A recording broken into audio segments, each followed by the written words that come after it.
Good evening, everybody. Welcome to the GISD Athletic Complex and Birkelbag Field. It's First Responder Broadcasting production of Georgetown. I was about to say volleyball. They're about to get underway. It's Georgetown football live here tonight at Birkelbag Field. This is so fun to say for the third week in a row. The Yellow Dogs have stayed parked into the parking in the bus barn. Georgetown has had the nice schedule of home, away, home, and they're all at Birkelbag Field last week. Gentlemen, the beatdown of Eastview was epic, and it was a fun one to be a part of. I'm Wally Harmon alongside tonight, Holden Tuma, Doppler Dave on the field, and it's all made possible because of our producer, Jerry Ann Harmon, running the things, everything behind the scenes. Special shout-out to Curtis Parker. He makes everything work up here in this press box, and he has worked hard today to get us the cameras working. So we are, it looks like we may have a 3-camera setup tonight. Holden, 31-8. The crosstown beatdown is what we could call it now. Georgetown put the hammer down on Eastview last night to make it very clear they are the number one team in this district. It really wasn't a result I think any of us saw coming just because of how effectively Georgetown played in every aspect of the game. Defense was flying around. Offense needed one drive to figure it out, and then they were on rolling. They were on fire. Just what a game from those boys to respond to the emotion, to the rivalry, to the challenge of taking first place in district, and they came out with a statement, like you said, to secure that number one seed. This defense did a number last week, only giving up one touchdown in that, and then responded and made adjustments in the middle of that third quarter after that one touchdown drive. So Coach Laux and his defense have done a great job. And we go to the field to Doppler Dave. Dave, I tell you what, as we talk about defense, Georgetown likes to take the opening drive. They want the kick. They want to score first. But what a job by this defense last week against Eastview. They had to play defense first. They got the stop. They got to stop a second time, and then this offense got rolling, and what a win over Eastview. Yeah, we keep talking about it, how we were watching this defense just grow up right in front of us every week, but it's just the maturity of this defense. And this week is yet another test of this defense to see how they can make adjustments for a Glenn team that is 0-7, but we were talking about it earlier. They're scoring on average 23 points a game, so we can't sleep on them. They've got nothing to lose. And so, like Heath was talking about, all the underclass teams, they did not allow Glenn to score at all. So this defense tonight has a lot riding on it. They want to pitch a shutout. One thing this defense has done since that Belton game where they had to come to life, and they did against Copper's Cove at the half. They made the adjustments, and it's like they made a statement. And since that point, this defense has challenged themselves, and they have talked about the fact that freshmen and JV put up zeros on the board, and this defense is going to push themselves to that level again. Absolutely, absolutely. And you know, it's going to be interesting real quick on the weather. I was about to say.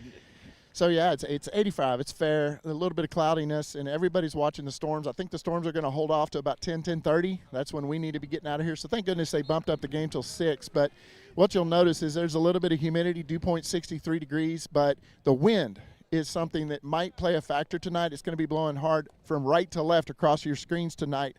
Right now, it's about 13 miles. It's about 13 miles an hour, gusting to 18. So that's going to be pretty much the story tonight for most of the night until that front comes through. There was a conversation last year, Dave, that former baseball coach Jordan Vieira and I had with you on one of the coaches' shows. We were inquiring about what the heck is an outflow boundary. Are we going to face something like that tonight? Yes, Coach Vieira. Yeah, we're probably going to see an outflow boundary. It's fun. You can see it on radar. It's just radar effect. But the outflow boundary is just that gust of wind that comes through before the actual front comes through. So it would be nice to have one of those tonight. I tell you what, but it's still it's football weather. And you love this part of fall kind of kicking in, and you just can't wait.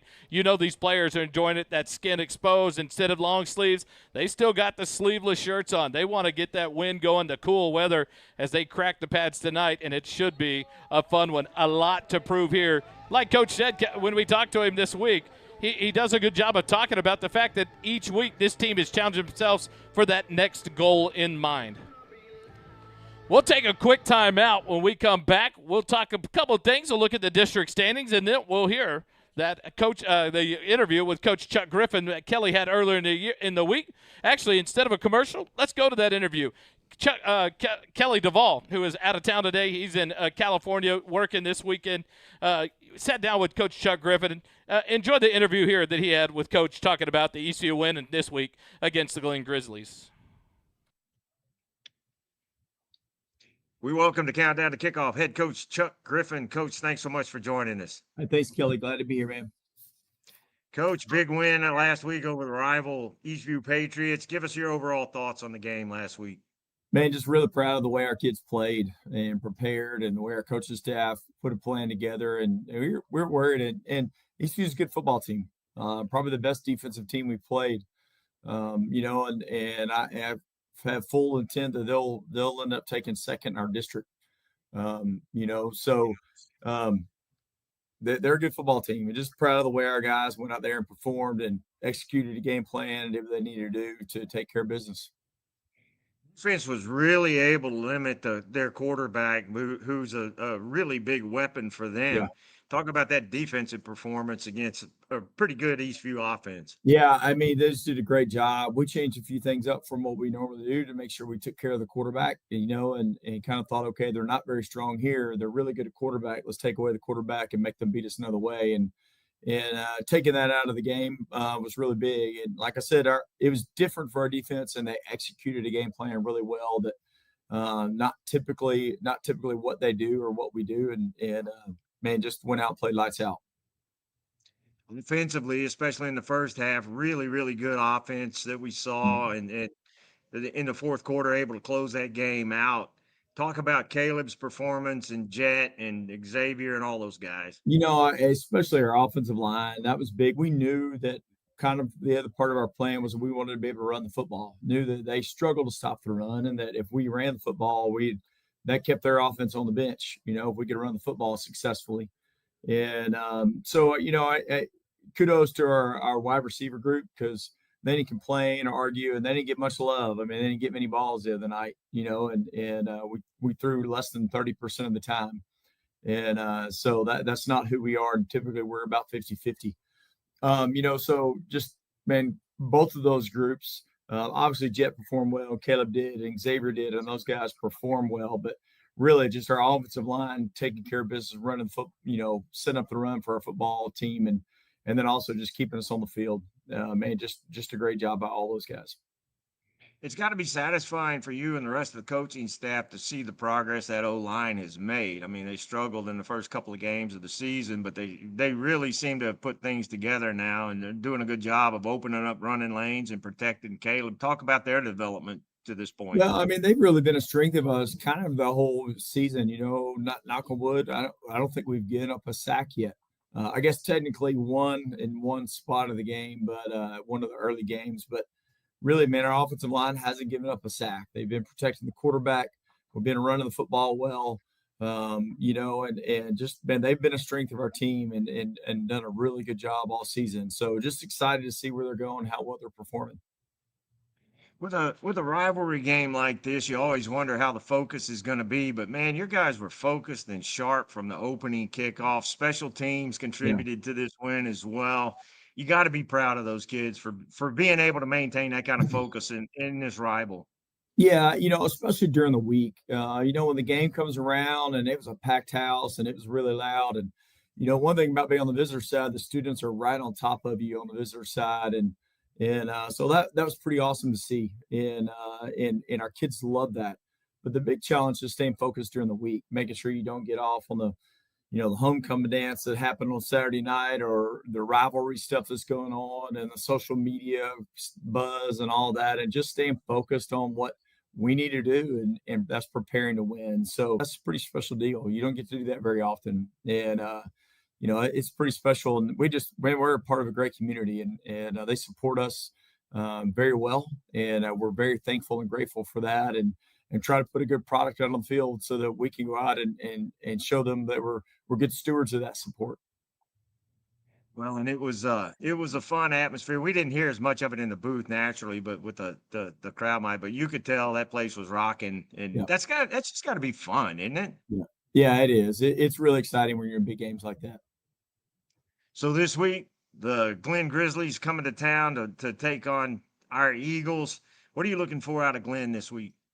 They're a well-coached football team. They're struggling, obviously, looking at the record and know they're struggling, and they're missing some players here and there, but they're a well-coached football team. And to be quite honest, we took some of our game plan for Eastview from Glenn. They were the only team, Eastview put 40 points on Cedar Park and 40 points on Lake Belton, but Glenn held them to 17 points.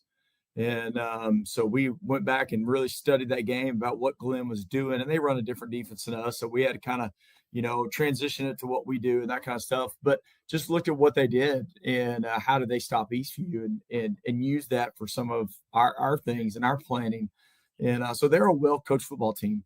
And so big deal for us this week is don't get lost in the idea that, we're playing Glenn and they're not very good or whatever you want to think about them is, man, those are, I told them that's what happens when you assume. And we walked through how you spell assume and what that means the other day in practice, like we're not assuming anything and we better figure out how to take care of a business and make the Georgetown Eagles better. So that's been our focus this week is get better.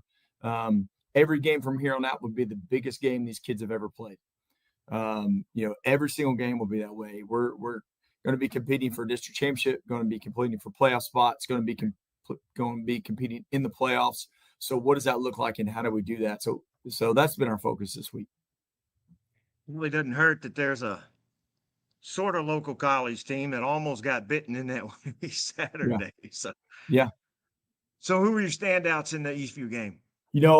Defensively, Tyler Leininger played really well up front. It had 10 tackles and a caused fumble. Gavin Smith played really good at linebacker with 15 tackles and a recovered fumble. Jihad Abanur, I challenged Jihad on his practice and preparation last week, and he went out and had 2 tackles, 2 PBUs, played really good. And then Tennyson Dean with the back-to-back sacks and the caused fumble was our defensive player of the game. He had 5 tackles overall, 2 tackles for loss, 2 sacks, and the caused fumble. So he had obviously a huge night. Sam Lopez played really good up front again. Caleb played well, with a touchdown, just 140-yard passes, only 19 attempts out of 65 plays. And that's not something we ever do. But did a really good job. And then our wide receivers, we challenged all those guys this week about, hey, go block well, perform well when you get your shot to, use it well. And they did. All 4 receivers had a big play during the game. And I think they ended up all with 3 catches apiece. And each one of them had a big play at some point in the game. So, and our tight end did as well when he caught a big pass. So those guys really, as a group, they perform well for us. Jet, obviously, with over 200 yards. And best of luck Friday night. Thanks for joining us. You got it, Kelly. Thanks, man. Folks, that's head coach Chuck Griffin. Countdown to kickoff continues right after this. Blair Hogue with the Hogue team of Fairway Independent Mortgages, your local lender. With over 22 years of experience, Blair and his team are here to guide you through every step of your home journey. Whether you're buying, refinancing, or pulling equity out for debt consolidation or home improvements. When you think mortgage, think Blair Hogue with the Hogue team. We are conveniently located on the square in Georgetown. Visit us today or call 512-717-9912 and let's get started on your path to home ownership.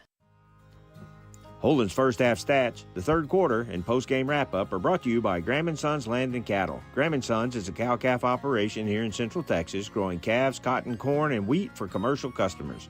Austin Graham and his team of crazy cowboys and cowgirls produce some of the best-tasting meat the first responder broadcasting team has ever eaten. Thank you, Graham & Sons, for your support of our broadcast of Georgetown Eagle football.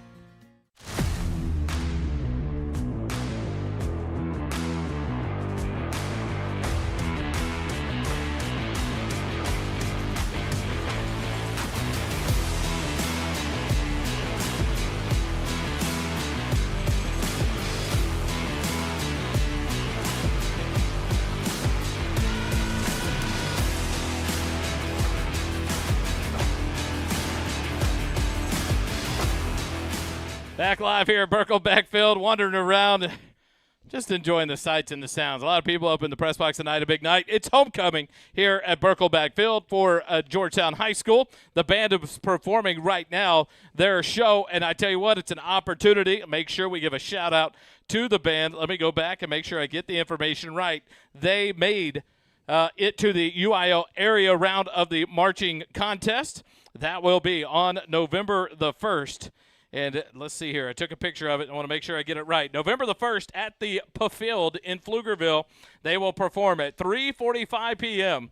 on the 1st for the Region 26 UIL Region 26 marching contest after receiving a unanimous 1 rating at the competition this past Saturday. So congratulations to the Eagle Marching Band.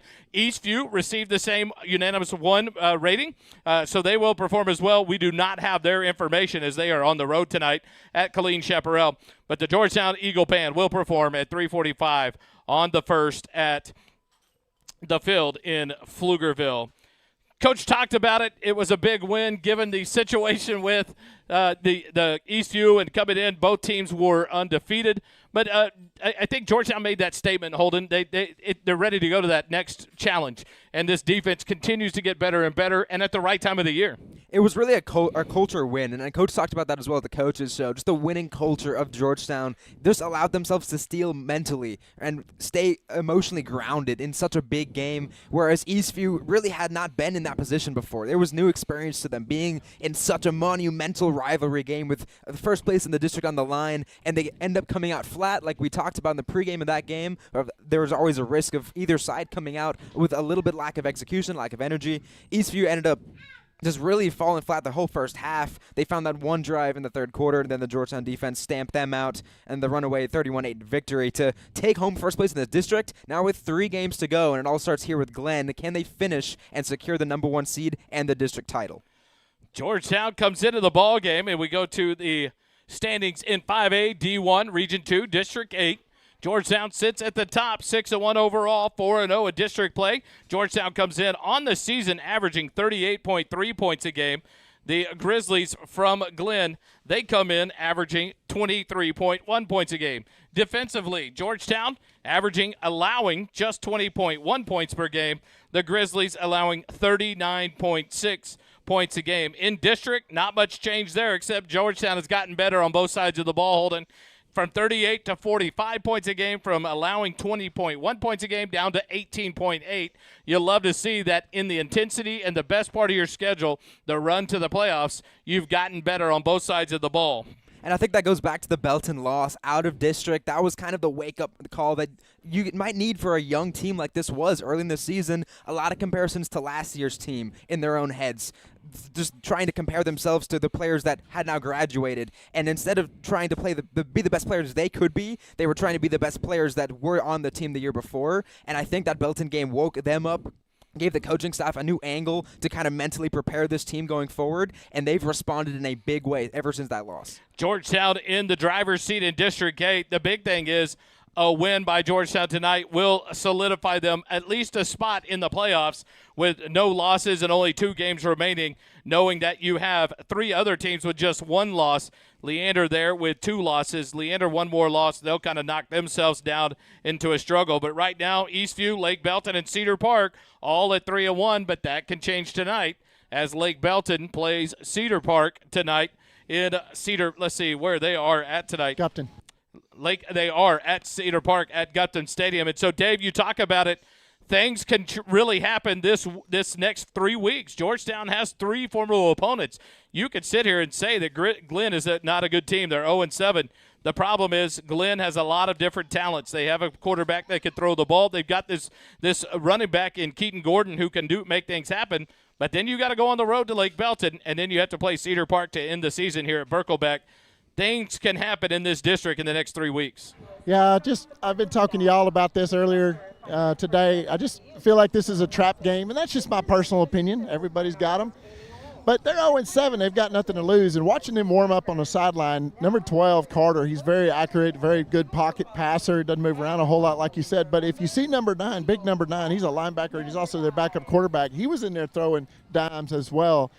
And then I was talking with coach for the game, number 2, DeMarcus Davis, their wide receiver DB. He's also their punt return, kick return. He's going to be everywhere tonight. You're probably going to be calling his name a lot, guys. And then also your attention might be on big number 77 and 70. Those people are massive. They are big. And then they've got a D-line guy named Beans, number 99. Jordan Beans. He's a big fella. So these kids down here, they're not tiny people. This is a big, looks like a very physical football team that was warming up. Now, we still got a football game to play, and I believe in our Eagles. And that's where you talk about where does the speed of this defensive line for Georgetown and Tennyson Dean and Jesse Espinoza in Tyler Leininger, in A.J. Stevens come to play against a big offensive line. Do they have the speed to keep up with those?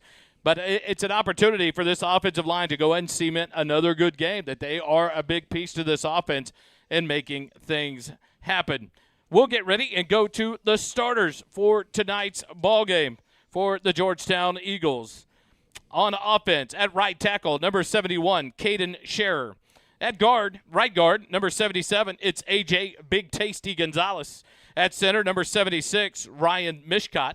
At the left guard, number 55, is Caleb Hennessy. And the left tackle, number 78, is Sam Lopez. The tight end H-back is number 2, Regan Tarosian. At wide receiver, on one side, the number 4, Copeland Madre. On the opposite side of the field, you'll find the wide receiver, number 7, Xavier Warren. In the slot, Regan Tarosian will fill in there as well, along with number 16, that's Braylon Westfall. In the backfield, at fullback, when the fullback's in there, it'll be number 17, Gus Papa Constantino. And the tailback, the starting tailback for your Georgetown Eagles, who amassed over 5,000 varsity rushing yards last week, is number 28, Jet Walker. And, of course, the man at the helm for your Georgetown Eagles is the junior quarterback, number 12, Caleb McDougall. On the defensive side of the ball for your Georgetown Eagles, at the dog position, number 8, Tennyson Dean. At nose tackle, number 99, A.J. Stevenson. The tackle, number 49, Derek Jones. The bandit is number 36, Jesse Espinoza. In the linebacking core, the Mike linebacker, number 34, Gavin Smith. The Will linebacker, number 14, Landon Hammett. And the Sam linebacker, number 11, Cole Mitchell. In the corners, number 21, Jihad Abdunur. And at the other corner, the junior, number 3, Cade Erickson. And the safeties, the junior duo back there, 19 and 20. They like to lay out the hits. It's Johnny Decker and Reagan Bollinger. Homecoming tonight, Holden, a graduate of Georgetown High School. I don't think Georgetown was around when Dave graduated high school, but we'll sorry, Dave. We talk about it with you. What does it mean now 3 years away from graduation and coming back on nights like this? It's fun to be a part of a town that still it feels like the growth is just going on and on. Number 3 high school is in the process of being built.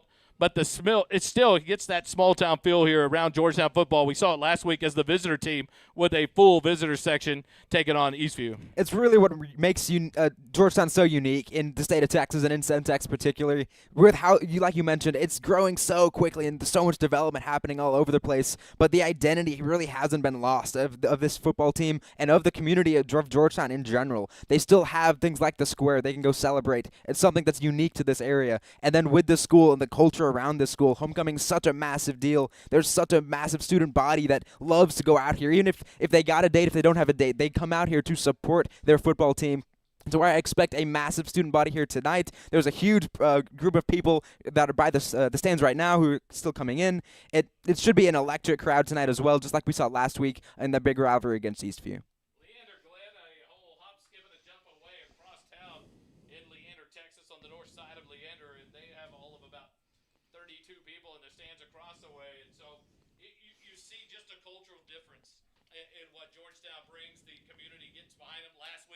We projected about 10,000 people in this stadium between Eastview and Georgetown's stayed full the whole time while Eastview's kind of emptied out there in the third quarter. But how big is that for these teams, Dave? We talk about it constantly. How big is that this team is going to look up and have stands full of fans when Glenn looks across the way and a lot of stands? You know, it's a big deal, and it's neat having the band playing beforehand because that does draw in a lot of the parents beforehand. But it's homecoming, too, so you've got a lot of people like Holden that were here before, and they're coming back this week because it's homecoming. That's the whole point of it, right? And then at halftime we'll have the homecoming court, King and Queen, announced, I believe. But, yeah, it's a big deal. This is the Big Blue Munster. I mean, when you look up and you see this crowd rocking the band and everybody just going crazy, it's a huge home field advantage here at Birkelback. At halftime, we were hoping to have a visit with Principal Brian Johnson. And what a time to be an Eagle. We talk about alumni coming back at homecoming, but it'll be fun to talk to him about what time it is to be an Eagle, the band doing well, the volleyball team winning district, the football team leading the district. As the gentlemen for Georgetown come out of the locker room. Let's take a quick time out. When we come back, we'll be ready to get ready for the keys to the game and get ready continues in a moment. Holden's first half stats, the third quarter, and post-game wrap-up are brought to you by Graham & Sons Land and Cattle. Graham & Sons is a cow-calf operation here in Central Texas, growing calves, cotton, corn, and wheat for commercial customers. Austin Graham and his team of crazy cowboys and cowgirls produce some of the best-tasting meat the first responder broadcasting team has ever eaten. Thank you, Graham & Sons, for your support of our broadcast of Georgetown Eagle football. The Golden Rule is located at 606 South Church Street in Georgetown. The Golden Rule offers an amazing menu and even better atmosphere. Enjoy a wide variety of menu items like Cantonese riblets, Texas fried quail, roasted beet salad, an elk double smash burger, and much, much more. Join us for Sunday brunch with a delicious selection of food and drinks. Give the menu a look at goldenrulegtx.com. The Golden Rule, above all else, goodwill, friendship, and kind regard. Back live here at Birkelbeck Field, to the sideline, Doppler Dave and Coach Chuck Griffin. Coach, what a fun week. We've got homecoming, a lot going on, but we can't sleep on these Glenn Grizzlies. They're 0-7. How do you kind of focus your team to make sure we take care of things? Well, it's all about us. We got to make sure that we get better this week. You know, we got goals that we want to achieve this year, and we got things we want to do, so we want to make sure we get better every week. So that's the goal tonight. Thank you, Coach. Good luck. Guys, back to the booth. The Georgetown Eagles getting ready to come through the stands. There's going to be a QR code that will pop up during the game. We'll bring it up on the broadcast. Here in the stadium, people will be able to see it on the screen. It is a 50-50 raffle ticket between now and the fourth quarter, and you could be a part of the win. You have until 8 minutes left in the fourth quarter to purchase your tickets. Tonight's winner takes home 50%. 25 goes to senior celebration, and 25 supports GISD Goes Gold Foundation, helping children in our community who are battling cancer. The winner will be announced here in the fourth quarter. 2-minute timeout. You can find QR codes posted anywhere in the stadium at the concession stands. Click here on the Jumbotron. Scan, play, and be part of the fun to win. And we'll post it here in just a minute on the broadcast throughout the broadcast. But be looking out for that and an opportunity to help out on that senior graduation and to support, of course, the Georgetown Goes Gold Foundation. The Georgetown Eagles, the home team tonight, they are in the white pants, blue jerseys with white numerals, white helmets with G-Town and blue script lettering on both sides of the white helmets with the blue jerseys, white numerals on top of the white pants, and blue accents on the Georgetown Eagle team. The team from across the way, that's the Leander Grizzlies. They come in. They are wearing the orange pants with the white jerseys, navy blue numbers, and then they've got the orange helmets with Glenn in script lettering across the side of those orange helmets for the visitors, the Glenn Grizzlies, out of Leander ISD. Holden, your keys to the game today for Georgetown to come out victorious and continue their winning ways in district. There's nothing that can set up an upset like turnover. So Georgetown's got to protect the football and keep any sort of possessions, any sort of short fields out of Glenn's territory and just play their style of game. And I think they should be able to come out with a win. Dave, your thoughts on keys to what Georgetown's got to do to win this ballgame? Yeah, I think the defense is going to be key. If we can hold Glenn like we did last year and run all over him, just let Jet go loose with this wind that we're gusting 18 to 20 miles an hour. Let's keep the ball on the ground and get out of here before the storms get going. Boys, do you remember the performance of Jet Walker last year at Glenn? 5 touchdowns, 16 rushes, 216 yards, I believe it was. 416 yards. He averaged 25 yards a carry against the Glenn Grizzlies, ran up and down the field, ended up being recognized as the Built Ford Tough Player of the Year in the state of Texas by Dave Campbell's Texas Football and Texan Live, and he earned it. He deserved every bit of that. How big is that tonight in that running game for Georgetown? 1, to control the game, but 2, it didn't help to control it much last year. When you touch it and go 25 yards every time, it really doesn't run much clock. Yeah, it's big. I mean, let's just control this game. Keep their offense off the field. Kind of similar. I almost kind of think similar to what we saw last week. If they can kind of have that same game plan. I don't know what the game plan is. I'm a fireman, but control. They controlled Eastview. We've got the best coaching staff. We've got the best trainers in the state. They're keeping our kids healthy. Things are looking up. So let's just, like Coach said, take care of our business tonight. To me, a thought is two things to contribute to the win tonight. You have a running game not a running back tonight. You have a Weston Stewart. You have a Zach Guyton. So you have weapons to even give a lighter load to Jet this year than he had last year against this Grizzly team over there at Bible Stadium. 2, this defense has to be ready to see anything out of a playbook by Coach Crosskoff. Glenn can open it up tonight. What do you have to lose? Nothing. You are 0-7 on the year. You are 0-4 in district. You are not going to the playoffs. What can you do now? You can run seasons. You can run first place, first seedings. You can run and get someone into 3rd and 4th place in district. Now they got to go on the road in the playoffs. And so they can play the spoiler. This defense, I think, with Coach Laux, has to be ready for any combination of trick plays, onside kicks, anything they could think of to be on top of their game tonight to keep Glenn at bay. Yeah, I mean, it's homecoming. Why wouldn't you want to come into Georgetown and just make a mess of things? And what's that story to your team across town? Oh, they picked us for their homecoming? Boys, that should be enough motivation as alone to play at a different level tonight. Watch for that playbook to be wide open. Right.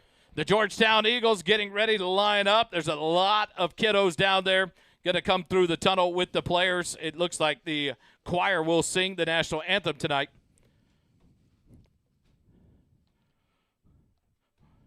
And here comes a bunch of kids running out. Coach Griffin giving them the old, let's go.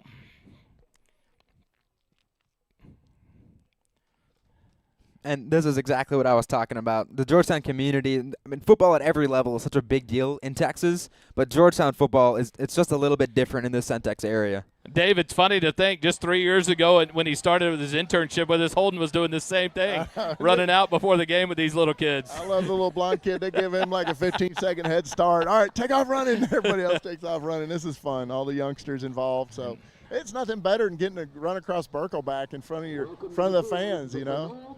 And here's the Benold Bears coming out, running through the parade of Georgettes and cheerleaders there on the Eagles side of the field. A beautiful night for football here at Georgetown. Just in a minute, be prepared. There will be an awesome, awesome moment of silence to honor Jason Pennington. So we will bring you.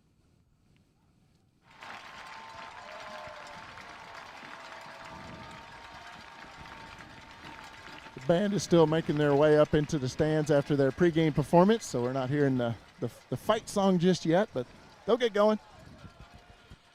A beautiful fallish night as this storm gets coming on the edge of blowing into town. Should be a crazy weekend for the weather and everything, but you see the flags with the color guard right now whipping in the wind. It'll be out of the south tonight, blowing to the north as you see the flags blowing on both ends of the field on the top of the goalpost. And now we'll get ready to be prepared for the public address announcer when we present the colors and have the moment of silence. It was a year ago, just this past week or so, that we lost Jason Pennington. And we talked about it on the Coaches Show a couple weeks ago on the day in which Jason passed. And the memory of Jason will live on. This junior class, they play with heavy hearts. A lot of them have things to deal with. And so it's a great night to honor the memory of Jason Pennington. Present the colors for tonight's game.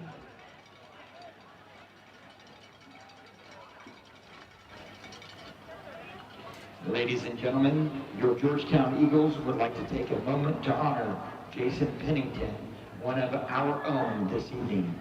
We lost Jason 1 year ago. He was a special part of our Eagle football program, Eagle lacrosse program, and Georgetown High School. His loss will be felt in our program for years to come.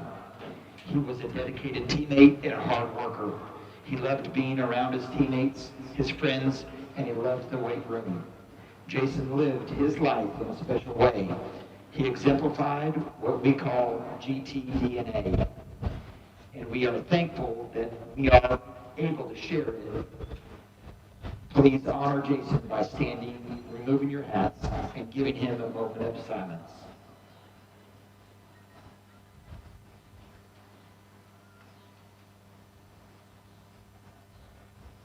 Please remain standing for the singing of the national anthem, sung by members of the Georgetown High School Choir under the direction of Joey Lawrence and Stacy Brandon.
Holden's first half stats, the third quarter.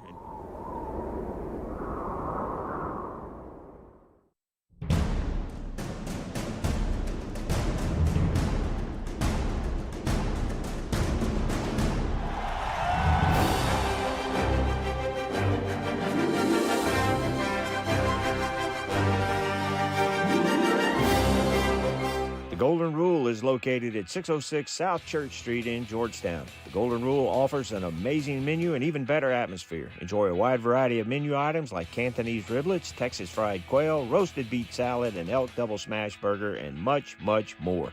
Join us for Sunday brunch with a delicious selection of food and drinks. Give the menu a look.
Number 7, Xavier Warren. Number 8, Tennyson Dean. Nice Number job, man. 71, Caden All right, Shearer. Glenn, your coach. Number makes the 78, call. Sam Woo. Lopez. Well, that's not the real coin. Georgetown wins the toss, and y'all gonna, and then you're gonna kick from the clock. So you guys are gonna rotate here. Y'all gonna rotate there. So Georgetown has won the toss. Georgetown wins the toss. Good luck, man. Georgetown wins the toss, and they will take the opening kick from the north end of the field.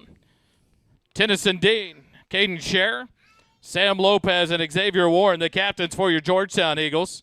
2, 6, 9, and 12, the captains for the Grizzlies. DeMarcus Davis, Jaden Smith, Braylon DeLoach, and Luke Carter, the captains for the Grizzlies. So Georgetown's offense opened up and went crazy.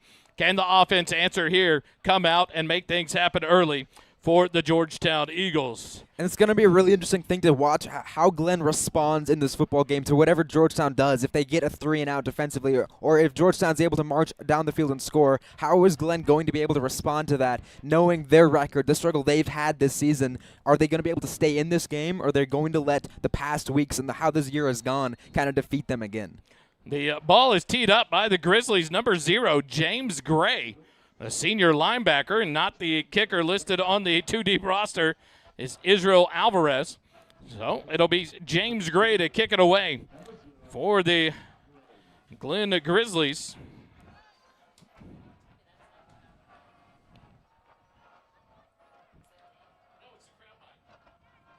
Now it's a kickoff done by number 34, Phillips, who will kick it out of the back of the end zone. So the Grizzlies, with their crazy kickoff mix-up like Georgetown tends to do at times, it's kicked out of bounds by number 34, and that is Trenton Phillips, the senior halfback. And so Georgetown will come out first and 10 at their own 25-yard line. A flag on the play.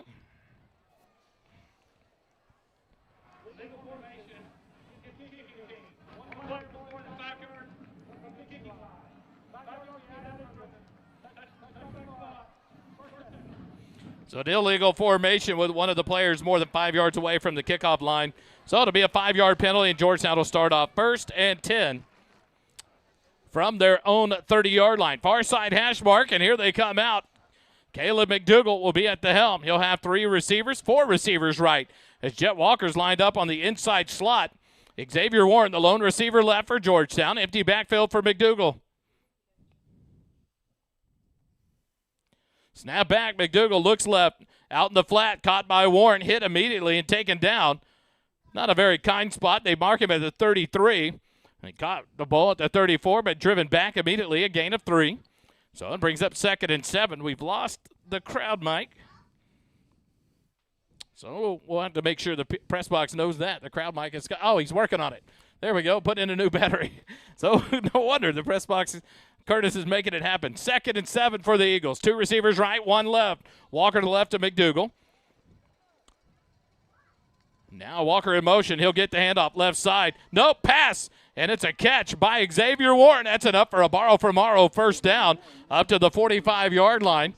And there we go. We got the microphone back thanks to Curtis Parker again. Making things happen tonight. A big first down there and a nice pass by McDougal. I was faked out. I was sure Jet Walker had the ball. Yeah, these RPOs that Georgetown runs, that's what they love to do. Make the defense wrong. Let Caleb McDougal read the defense. Let him make a play. 2 receivers right, 2 left. Snap back. Looking to pass again. Does. But Copeland Madre was blocking out on the far side. Westfall had stopped short. And the pass went about 10 yards down the field, incomplete. Now to bring up 2nd and 10. We're seeing an early tendency break here from the Eagles. 3 straight pass plays. One was an RPO, but 3 straight pass plays whenever, obviously, the big story of this offense is Jet Walker and how effective he is running the ball. He's surpassed 100 yards and multiple touchdowns every game that he's completed this season. 2nd and 10 from their own 45-yard line. Georgetown. 3 receivers right, none left. Snap back to McDougal.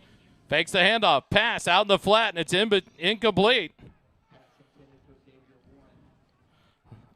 Just in the last couple of weeks, it seems like McDougal's accuracy has been up, but right there, it's almost like that wasn't inaccurate.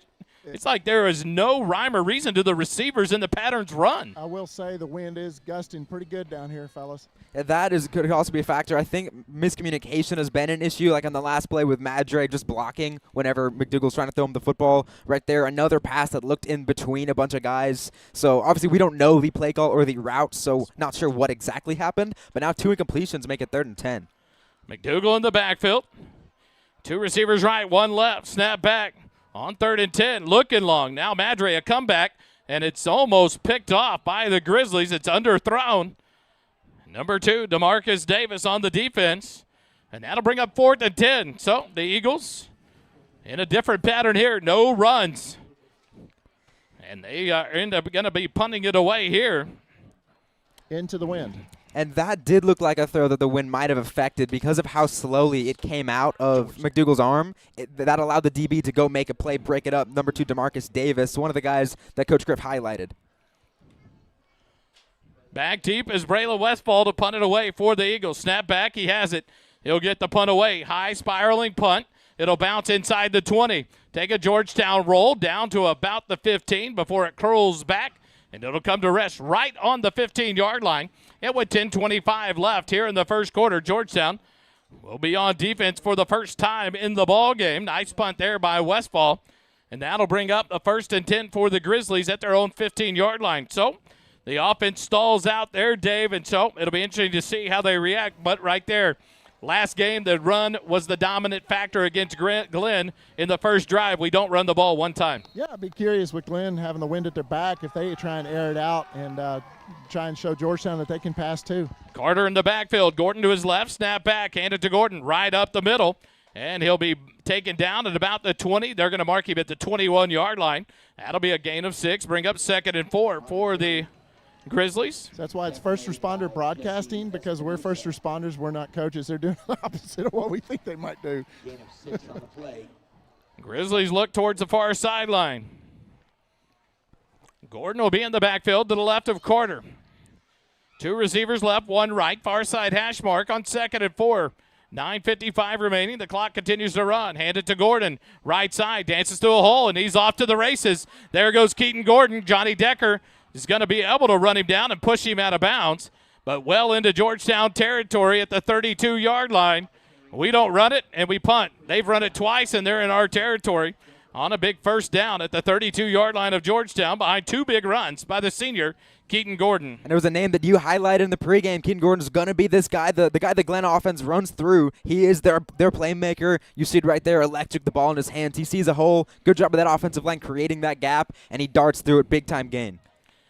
1st and 10, Georgetown's 32-yard line. 1 receiver right, 1 left. Gordon directly behind Carter in the pistol. Turn, fake the handoff, miscommunication. Carter's going to have to scramble. He's being run and back to the left. He'll be tackled for a loss. Cole Mitchell, the ball came out. But Carter got right back on it. And they'll mark him down back at the 36-yard line. It'll be a loss of 4, bring up 2nd and 14. But a miscommunication there between Carter and Gordon created the loss on the tackle by Mitchell. And those are the type of plays that Georgetown's defense thrives on. They are really, really good at getting the other offense behind the chains and then stopping them, forcing that drive to end whenever they are behind. They also cannot let Glenn convert on this 2nd and 14. As a defense, you've got to rally here and make the stand. 2 receivers right, none left. Pistol formation on the near side hash mark. 9 minutes left. Turn, hand it to Gordon, left side. Coming near side, he's hit, breaks a tackle, and then pushed out of bounds. That's not Gordon. That's number 3, Jason Ortiz, J.J. Ortiz for the Grizzlies. He'll get back to the 30-yard line, so a gain of about 8. That'll make it 3rd and 8 now. A gain of about 6, so make it 3rd and 8 for the Grizzlies. And given how this season has gone, this is probably 4-down territory because Glenn's going to try to come out and make a statement. They've got the stop they wanted on defense, and now if they were able to go down and get a touchdown and go up early on Georgetown's homecoming night, they could quickly flip the momentum. Carter in the shotgun, 3 receivers right. Rolls right, looks back left, trying to get rid of it. It's going to scramble. Carter's going to be tackled at about the 25-yard line. That'll be a gain of about 5 on the play. Bring up 4th and 3. The Grizzlies will bring out what looks like the big package here. Carter, the quarterback, comes out. So Gordon will be in it looks like either a direct snap formation. Number 9 comes in as well. That's Braylon Deloach, the senior quarterback. So he'll be in the backfield. He's not on the depth chart as number 1 or number 2, but he's in there now. He'll hand it to Gordon. Gordon hit. Cole Mitchell. Stop for the loss. It's a turnover on downs. And Georgetown defense tightens up and gets the ball back for this offense with 8:10 remaining in the first quarter. Cole Mitchell is such a demon on that front line. He just flies around, such a good run defender, makes a big play there to get the stop on 4th down, the initial contact, lets the Eagles rally, and a big stop because Glenn had momentum, the big 47-yard run there by Gordon to spark that drive. But like I mentioned, once they got behind the chains, they were not able to end up overcoming that. Eagles with a big stop. 1st and 10 for the Georgetown offense. Will come at their own 27-yard line. 8:10 remaining here in the first quarter. McDougal sends Westfall in motion to the left side. Snap back. Hand it off. Walker right side. Trying to get outside the numbers and does. And he'll run out of bounds at about the 33-yard line. That'll be a gain of about 5. And you like to see that on a 1st down play, Wally, get some yardage down the field with your run game. That opens up the options for the coaches. Gain of 6 will bring up 2nd and 4. First touch for Walker. The 6-yard gain. Georgetown up to their own 33-yard line where they spot it here. 2 receivers left, 2 right. Walker in the backfield. To the left of McDougal on the near side hash mark. Clock 7:55 remaining first quarter. Clap of the hand. Snap back to McDougal. Hand it off. Walker right up the middle. Lowers his shoulder. Runs over a couple of defenders. It'll get up to about the 37, make it the 36-yard line. It's going to be a yard short and bring up 3rd and 1. But 2 different styles of run there for Walker, Dave. One using the speed to get outside. Second one, that one, he lowered the shoulder and just went right up the middle. He went right up the middle, and he was aiming at number 9, Braylon Deloach. I was looking forward to that matchup after watching them warm up on the sidelines, Ed. I was looking forward to seeing Chet Walker, and he did not shy away. He went right in the face mask of number 9. 3rd and 1 here for the Georgetown offense. 7:15 remaining as the clock continues to run here in the first quarter. 1 receiver right, 1 left. Now Xavier Warren in motion. Snap back to McDougal. Hand it to Walker. Right side. Has to cut back. Does. Up the middle. Breaks a tackle. Gets up past the 40 to the 42-yard line. And that'll be a borrow for Morrow. First down. As big as he is, he's got some good shifting moves. Like you said, good cutback.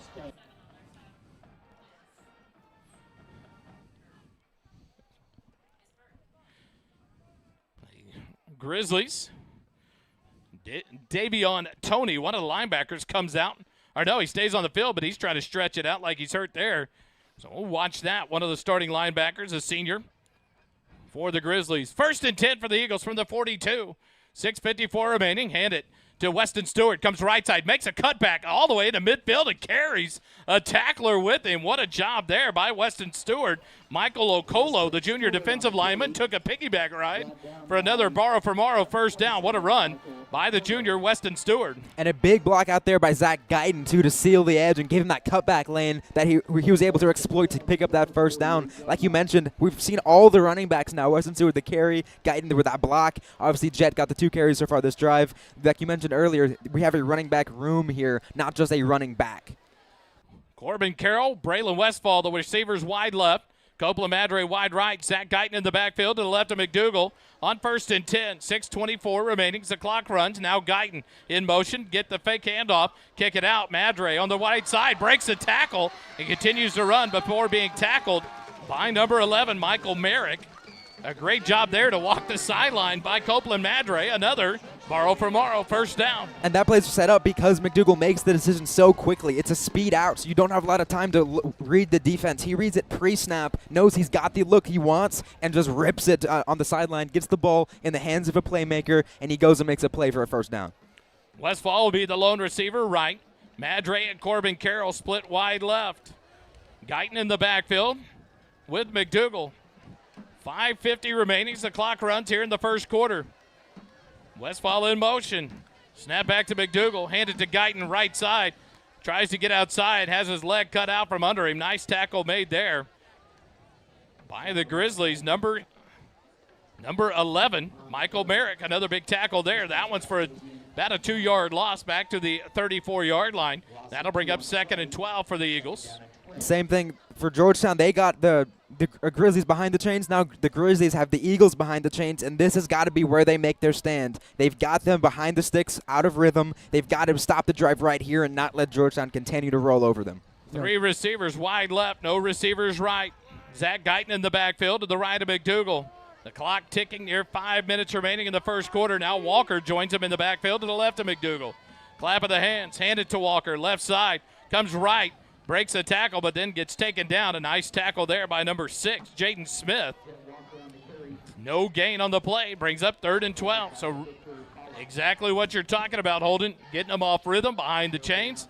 And now you're going to have to see what they go to here on 3rd and 12 from their own, from the Grizzly 34-yard line. And that was an all-out run blitz that Glenn expected that run play. All the linebackers flew right up ahead right as the mesh point was going on. They ended up making the play, no gain. And like you said, now 3rd and 12, much different situation here offensively. 2 receivers right, 2 left. Walker to the left of McDougal. Near side hash mark. Now Westfall in motion on 3rd and 12. Snap back to McDougal. He's rolling left, looking left. Here comes pressure. Throws on the run. He is hit and blasted by Deloach. The pass is incomplete.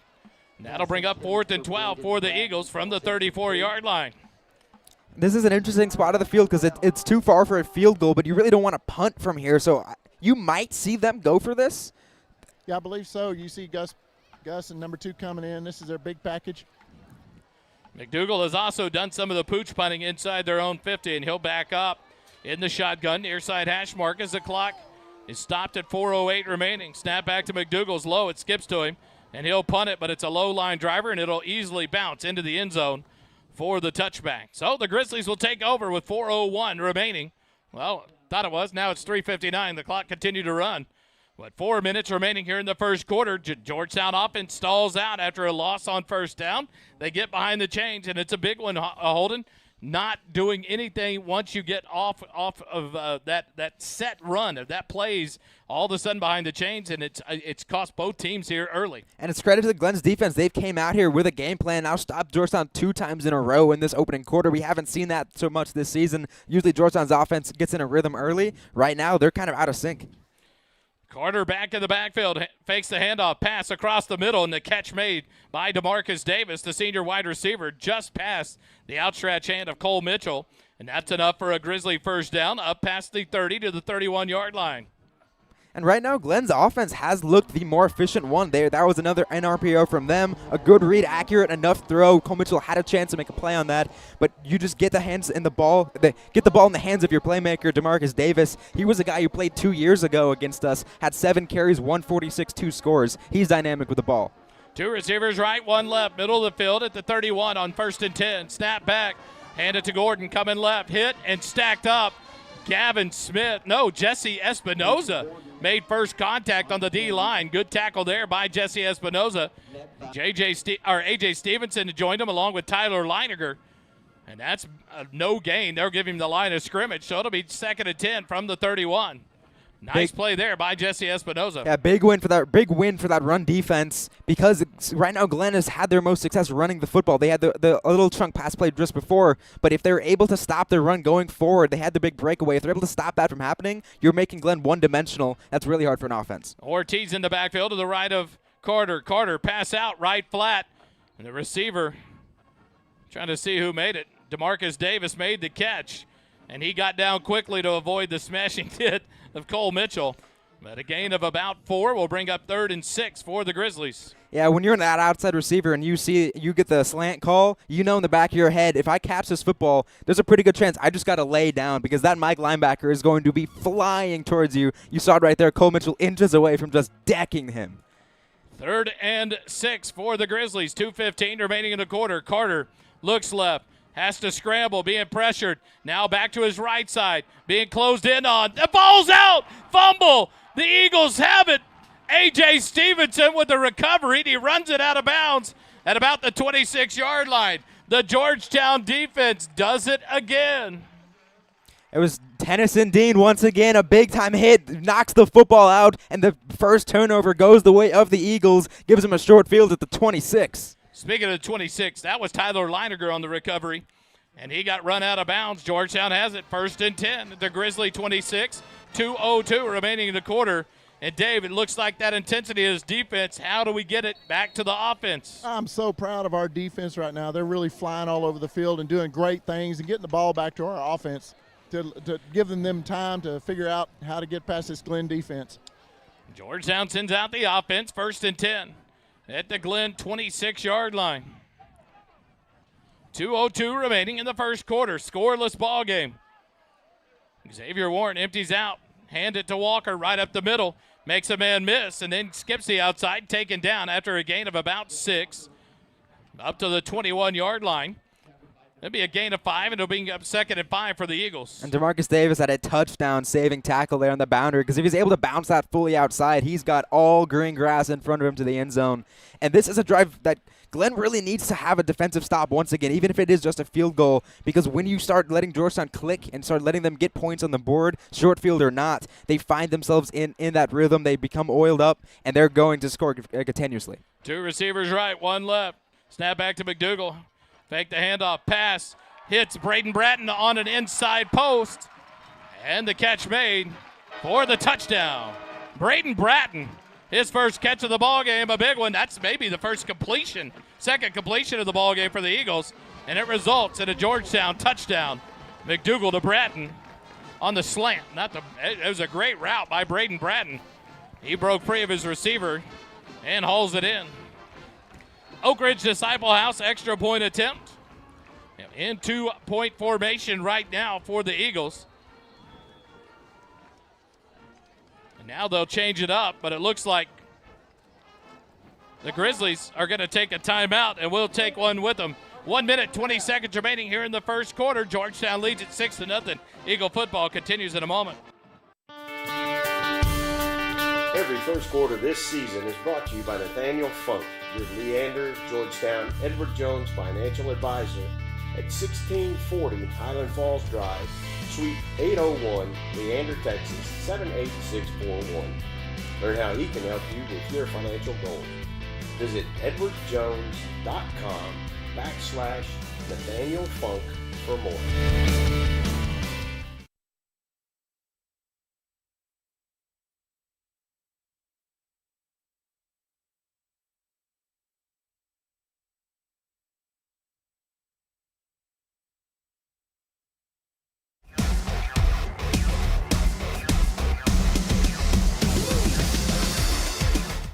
back for the Oak Ridge Disciple House extra point attempt after the Glenn Grizzly timeout.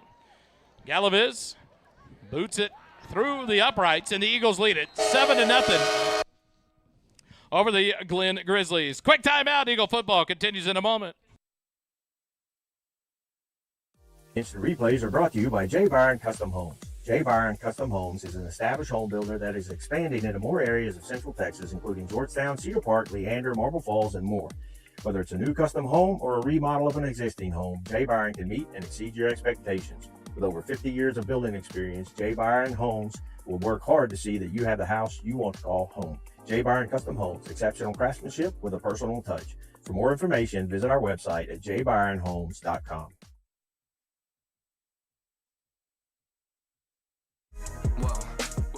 Back live here at Burkle Backfield inside the JCT Memorial Broadcast booth, brought to you by JMT's. Holden, a Georgetown Eagles scoring drive summary. It took them 3 drives, but they get in the end zone. That last one, 2 plays, only 26 yards after the strip sack, 31 seconds off the clock on that drive. And a beautifully executed play there. Had Britton Bratton all the way to the outside and have him run a slant, one of your better route runners on the team. Spreading Glenn's too far thin to let that DB have any sort of help. Just a one-on-one, and that is a win for the receiver, and just race him into the end zone touchdown. Liam Capra tees it up for the Eagles, getting ready to kick it off. The Syntex shirt and embroidery kickoff, whether you need a shirt or 100. No minimum order amounts, just give them a call. 512-818-1012. They bring you each and every kickoff here for Georgetown football. The kick is away. Low line driver, fielded at the 25. Back to the right side at the 30. Cuts to the far side, cuts back, makes a man miss at the 35, and then stacked up. Gavin Smith has the tackle alongside Robert Chandler for the Eagles. And the Glenn Grizzlies get good field position to start this possession. It'll be at their 41 or 42-yard line. We'll see where they spot the ball. And they'll have 1:10 left here in the first quarter. But a very different kick we haven't seen all year from Liam Capra. A line drive kick. Nathaniel Funk, your Leander Georgetown Edward Jones financial advisor, brings you the first quarter. And the Eagles have their first lead, 7-0 with 1:10 remaining. Carter in the backfield with Gordon offset to his left side. 3 receivers left, none right. Snap back, Carter will hand it to Gordon. Comes back to the left side, and then he's hit. Ball is, thought it came out, it did not. He'll be spotted about the 40-yard line. That'll be a gain of about 3. Bring up 2nd and 7 as the clock goes under 1 minute remaining in the quarter. This is going to be a drive that's going to test Glenn's mental resilience. Can they bounce back from the turnover, from Georgetown getting points on the board? Because that resilience is what you see from the winning teams, and they haven't won a game yet this season. This is going to be their biggest test the rest of the way. How do they respond to what the other team does? Carter gets the snap, looks left. Quick pass out in the flat. Caught by Smith. And a good tackle there by Jihad Abdenor, but it's enough for a Grizzly first down into Georgetown territory at the 45-yard line. Jaden Smith, the senior wide receiver, made the catch. But a quick passing game, just an extension of the run game for the Grizzlies. Nothing really attempted long. It's all been that quick outs out in the flats. And you saw what happened when they did attempt to get that long pass, the strip sack from Dean. This defensive line has won the matchup every single week this season, and Glenn knows that, so they're not going to call too many shots down the field. 1st and 10. Snap back. Carter looking to pass again. Being blitzed, being rushed, has to throw on the run. And it's knocked free. Cade Erickson. Great coverage on the far side. Is able to knock it free from the receiver. That'll bring up 2nd and 10. What a play there by Cade. Jaden Smith, the intended receiver. 6 seconds remaining here on the stop clock. Here in the first quarter, it'll be the last play of the quarter at the 45 of Georgetown on 2nd and 10 for the Grizzlies. And you saw right there the pressure once again affecting the platform. That time, Carter having to scramble out right, try to make a throw on the run, and a great drive on the ball by Cade Erickson to break it up. 2 runners in the backfield, Ortiz and Gordon. 2 receivers left, handed to Ortiz. Nope, Carter keeps it and goes straight ahead. He'll get about 2 yards up to about the 43 of Georgetown. And that'll bring up 3rd and 8 for the Grizzlies when we come back for quarter number 2. 7-0. Georgetown leads it after 1. Eagle football continues in a moment. Syntex Shirt and Embroidery offers a variety of unique custom clothing and gifts, as well as personalized embroidery for schools, fundraisers, businesses, and more. Whether you need one shirt or 100, there are no minimum order amounts on any custom pieces. Stop by our shop at 1911 North Austin Avenue, Suite 103, and check out our in-stock Spirit apparel. Visit our website at www.syntechshirt.com. Syntech Shirt and Embroidery is the official outfitter of First Responder Broadcasting.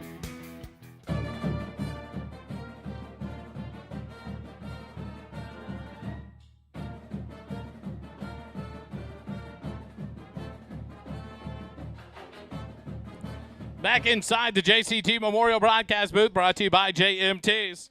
JMTs provides customized apparel and promotional items to small businesses, schools, and nonprofits. They have the experience and confidence to take on any order, even when you email the guy 100 times because you keep messing it up.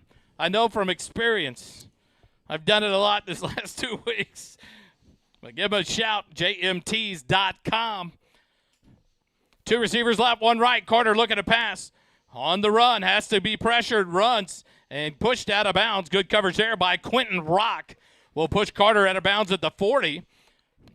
And that'll bring up 4th and 5 now. So a big 4th down for the Grizzlies, Holden. And that play had A.J. Stevenson, big 99, all over it. Took a double team, just drove it back to the QB, and he didn't have time to read the defense. He had to tuck it and run. Otherwise, A.J. Stevenson's coming in for a sack. 2 receivers left. Looks like the Grizzlies are going to go for it on 4th and 5 from the Georgetown 40. They got 10 seconds of the play clock now. They're not even huddled. So we'll see what happens here. Carter is going to get in the shotgun. Gets the snap. Looks left. No pressure. Now he's pressured. Has to get rid of it. Throws it long. The pass is up, and it's dropped. The receiver, number 1, Peter Sura, had a step on Erickson as he came across the middle of the field, but couldn't hold on to it. It's broken up. It's incomplete. And another turnover on downs for this Georgetown Eagle defense. And once again, A.J. Stevenson made the big pressure right there, fighting through it. Just a 2-man rush, I believe. Maybe a 3-man at the end there, but A.J. Stevenson fighting through that physicality, winning out the line of scrimmage. And Georgetown's defensive line cannot say how impressed I am, how impressed I have been all season long. They've won the physical matchup against every O-line. No different right here in a big turnover. 2 receivers right, 1 left. The Eagles take over, 1st and 10 at their own 40-yard line. 11:41 remaining in the first half. Walker to the right side, now back to the left. Fake the handoff. Pass by McDougal, overthrown. Coach Griffin wanted a flag here on the near side. I agree. Yeah, number 20 had him jammed pretty good down the field there, and if it's past 5 yards, that is illegal contact, and it would be a penalty. Refs don't call it there, but that's probably what happened. Just Xavier couldn't break in time. McDougal thought the timing would be a little bit quicker, and then the incomplete pass. Yeah, give credit where credit is due to number 20. Really good coverage there, and then earlier on another drive, he held the edge pretty good and kept Walker from advancing. 11:37 remaining first half. 2 receivers left, 2 right on 2nd and 10 from their own 40. McDougal to snap back. Hands it to Walker right up the middle. Breaks a tackle. He's off to the races. 30, 20, 10. Touchdown, Georgetown. Jet Walker to the house. There's the Jet Walker reminiscent of last year against Glenn. Nightmares flashed through the heads of the Glenn Grizzly defense. As Walker broke the arm tackle Holden, and off to the races he went, and Georgetown leads it 13-0. And that is exactly what Glenn could not have happened. You cannot let Jet Walker get going, because whenever Georgetown can just lean on him to pick up 10, 12, or break away a touchdown like that, their offense is just too hard to stop. Galaviz will tee it up and kicks the extra point. It's up and good. And Georgetown leads it 14-0. 11:15 remaining first half. Eagle football will continue in a moment. At Mesquite Creek Outfitters, we bring community together in a casual environment to share the love of gear and apparel, great drinks, and friendship. Located at 704 South Austin Avenue in Georgetown, Mesquite Creek Outfitters is the place to enjoy our drinks and light food menu, shop our unique men's and women's apparel, and visit with friends and family. Visit the website at mesquitecreekoutfitters.com or stop by and say hello. MCO is proud to sponsor First Responders Broadcasting presentation of Georgetown Eagles football.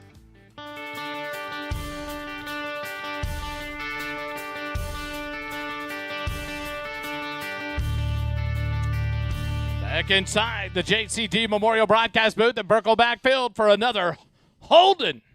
Georgetown Eagles scoring drive summary. Another two-play touchdown drive. This one 60 yards and even faster than the one before. The big breakaway touchdown. Jet Walker, 60-yard score. And like I said, once you get him going, he is just a train, impossible to stop. He breaks that one-arm tackle, and there's nobody catching him. And that is what Glenn's biggest nightmare was coming into this football game, letting Jet Walker start finding the momentum, finding downhill running, and making plays.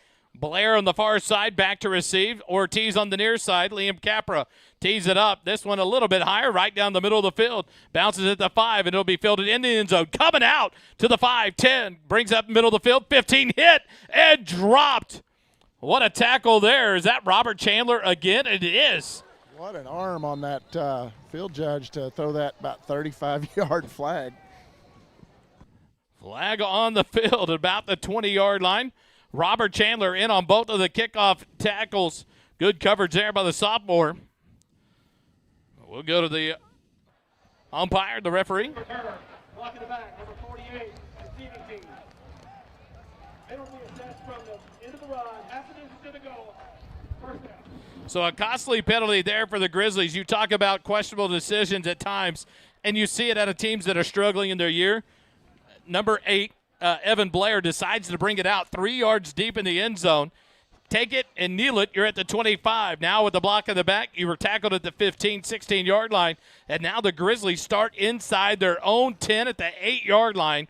1st and 10 with 11 minutes, 10 seconds remaining here in the first half. It's just trying to play hero ball, trying to get the 14 points back in one play. You've got to play smart. You've got to take the touchback there and give your offense a better chance. Carter in the backfield. He'll hand it off. Gordon right side. Hit, stacked up. A gain of 2 up to the 10-yard line.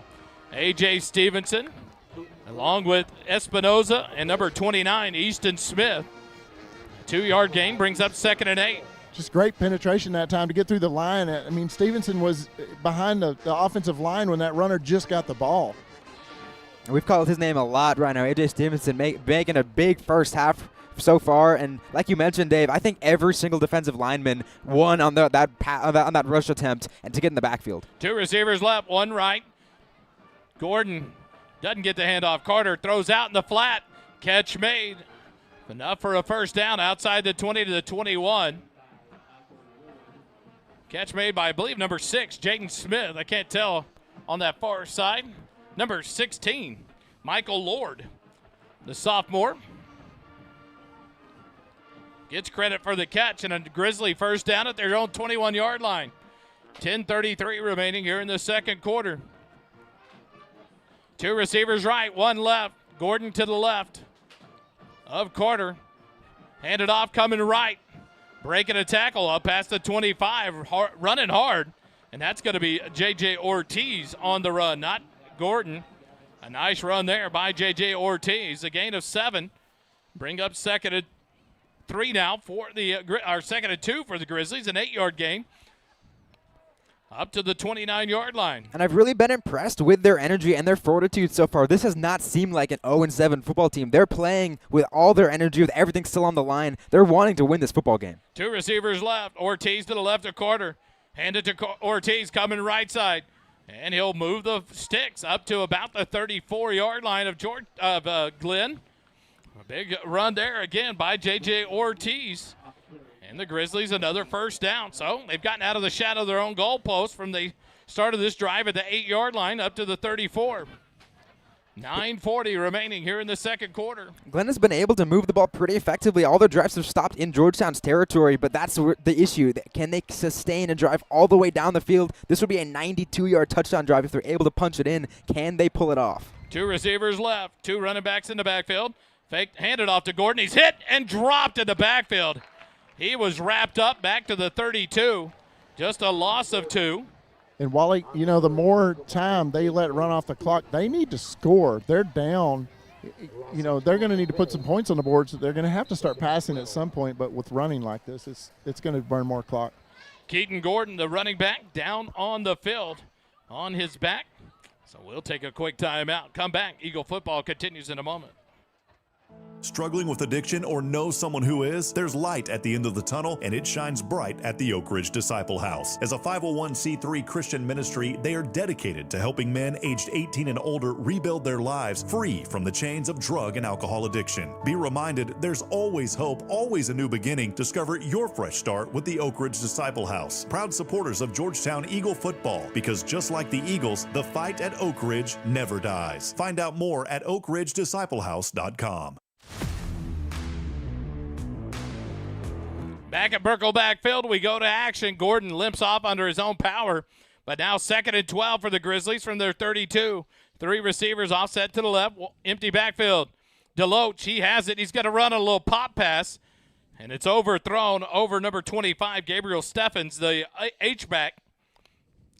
So the incompletion brings up 3rd and 12. So another look. You see it. Last time Deloach was in there, he ran the ball and was stopped on 4th down. This time on a 2nd and 12, he tries to kind of run and then throw that little pop pass to Steffens and overthrows him. Now they stay behind the chains at 3rd and 12. But like you mentioned, Glenn's going to have everything in their playbook they're going to throw everything at their playbook at Georgetown right now, just trying to find a way to win that game. And that was a well-schemed play. The guy was open, just overthrew him. Running in the Carter running for his life. A.J. Stevenson chasing him. And the pass is incomplete, out of bounds. A great play. A.J. Stevenson again breaks through the line. Luke Carter doesn't have time to see the defense. He has to scramble for his life. And now 4th and 12, the punt team comes out for the Grizzlies. This has just been A.J. Stevenson's first half. I mean, he has dominated every single play, it seems like. Called his name multiple times. He is making it a name for himself, but this Georgetown defense has just played lights out ever since that Copper Scope first half. Something has switched in them, and I think a lot of that goes back to that Tennyson Dean rally huddle going into halftime there. This defense just looks like an entirely different ball game. J.J. Ortiz back to punt, has the snap. The punt is away, a good punt. Fielded by Erickson on a fair catch at the 40-yard line. And with 8:41 remaining here in the first half, Georgetown will take over 1st and 10 from their own 40. We'll take a quick timeout. Eagle football continues in a moment. At Mesquite Creek Outfitters, we bring community together in a casual environment to share the love of gear and apparel, great drinks, and friendship. Located at 704 South Austin Avenue in Georgetown, Mesquite Creek Outfitters is the place to enjoy our drinks and light food menu, shop our unique men's and women's apparel, and visit with friends and family. Visit the website at mesquitecreekoutfitters.com or stop by and say hello.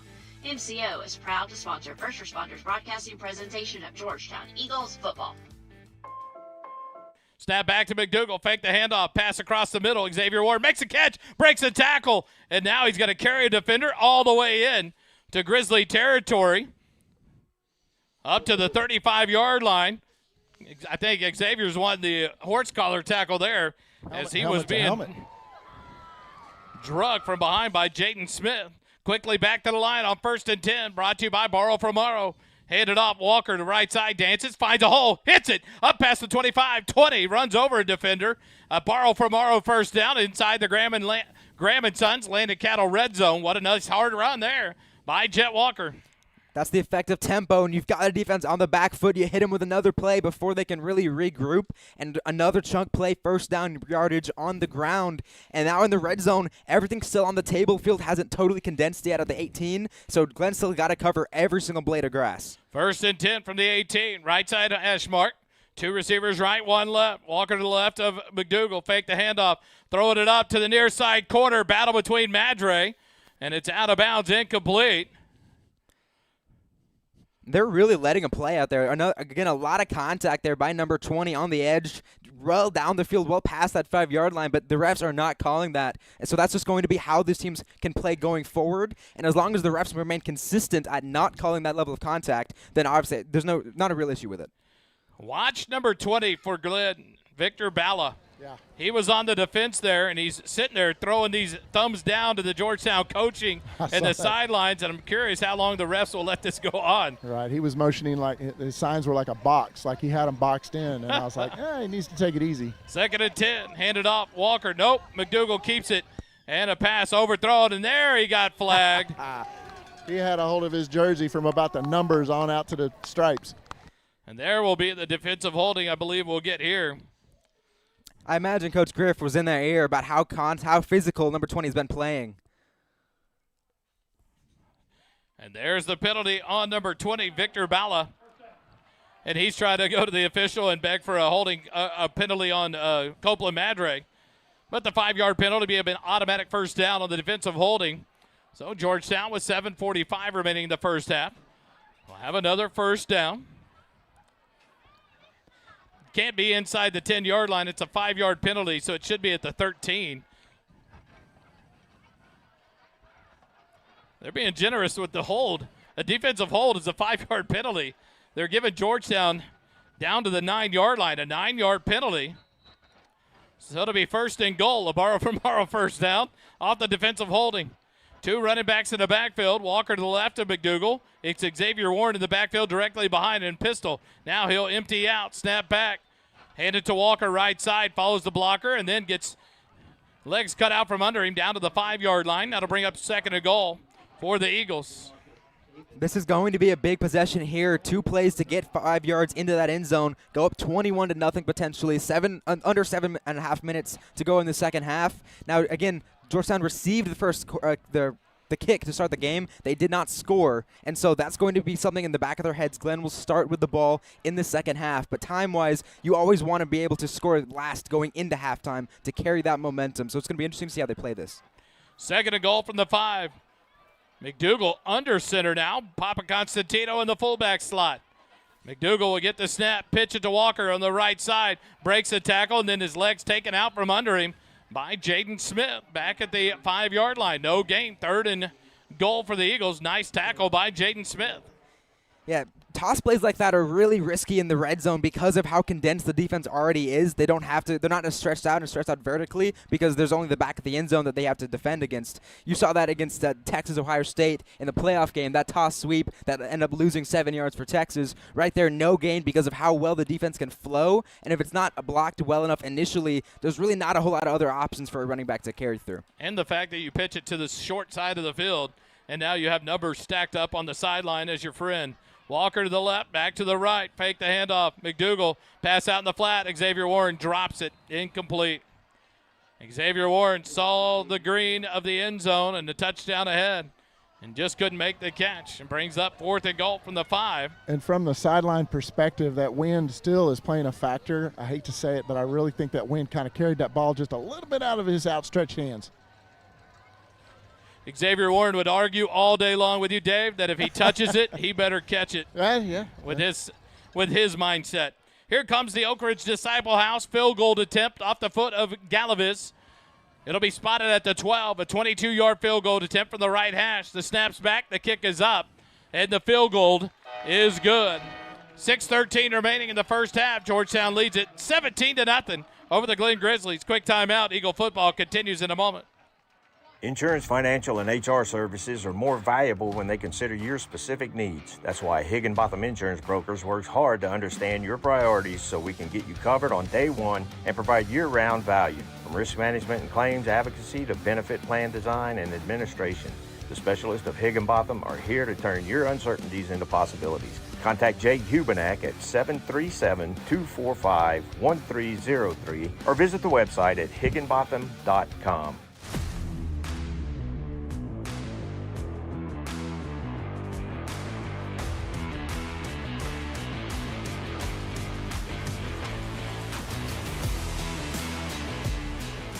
Back inside the JCT Memorial Broadcast booth, brought to you by JMTs.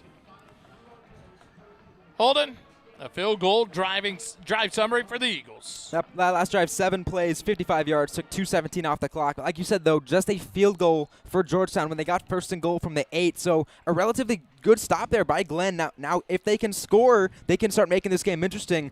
But this defense, specifically A.J. Stevenson, has been a brick wall. Kickoff by Liam Capra, far side, fielded at the 14. Pitch, reverse, J.J. Ortiz to the left side, and he's got room up to the 40, 45, knocked out of bounds by Quentin Rock. They open up the playbook, and there it was on the reverse return. And a good start here on this drive for the Grizzlies with 6:06 remaining in the first half. They'll be marked out of bounds. They'll start at their own 42-yard line. Buy your 50-50 raffle tickets now and be part of the win. You have until 8 minutes left in the fourth quarter to purchase your tickets. Tonight winner tonight's winner takes home 50% right now on the board. It just posted up. It's just over $1,200 on to the total right now. So get in now. It'll be announced with the 2-minute timeout in the fourth quarter. Carter has his team ready to go. 1st and 10.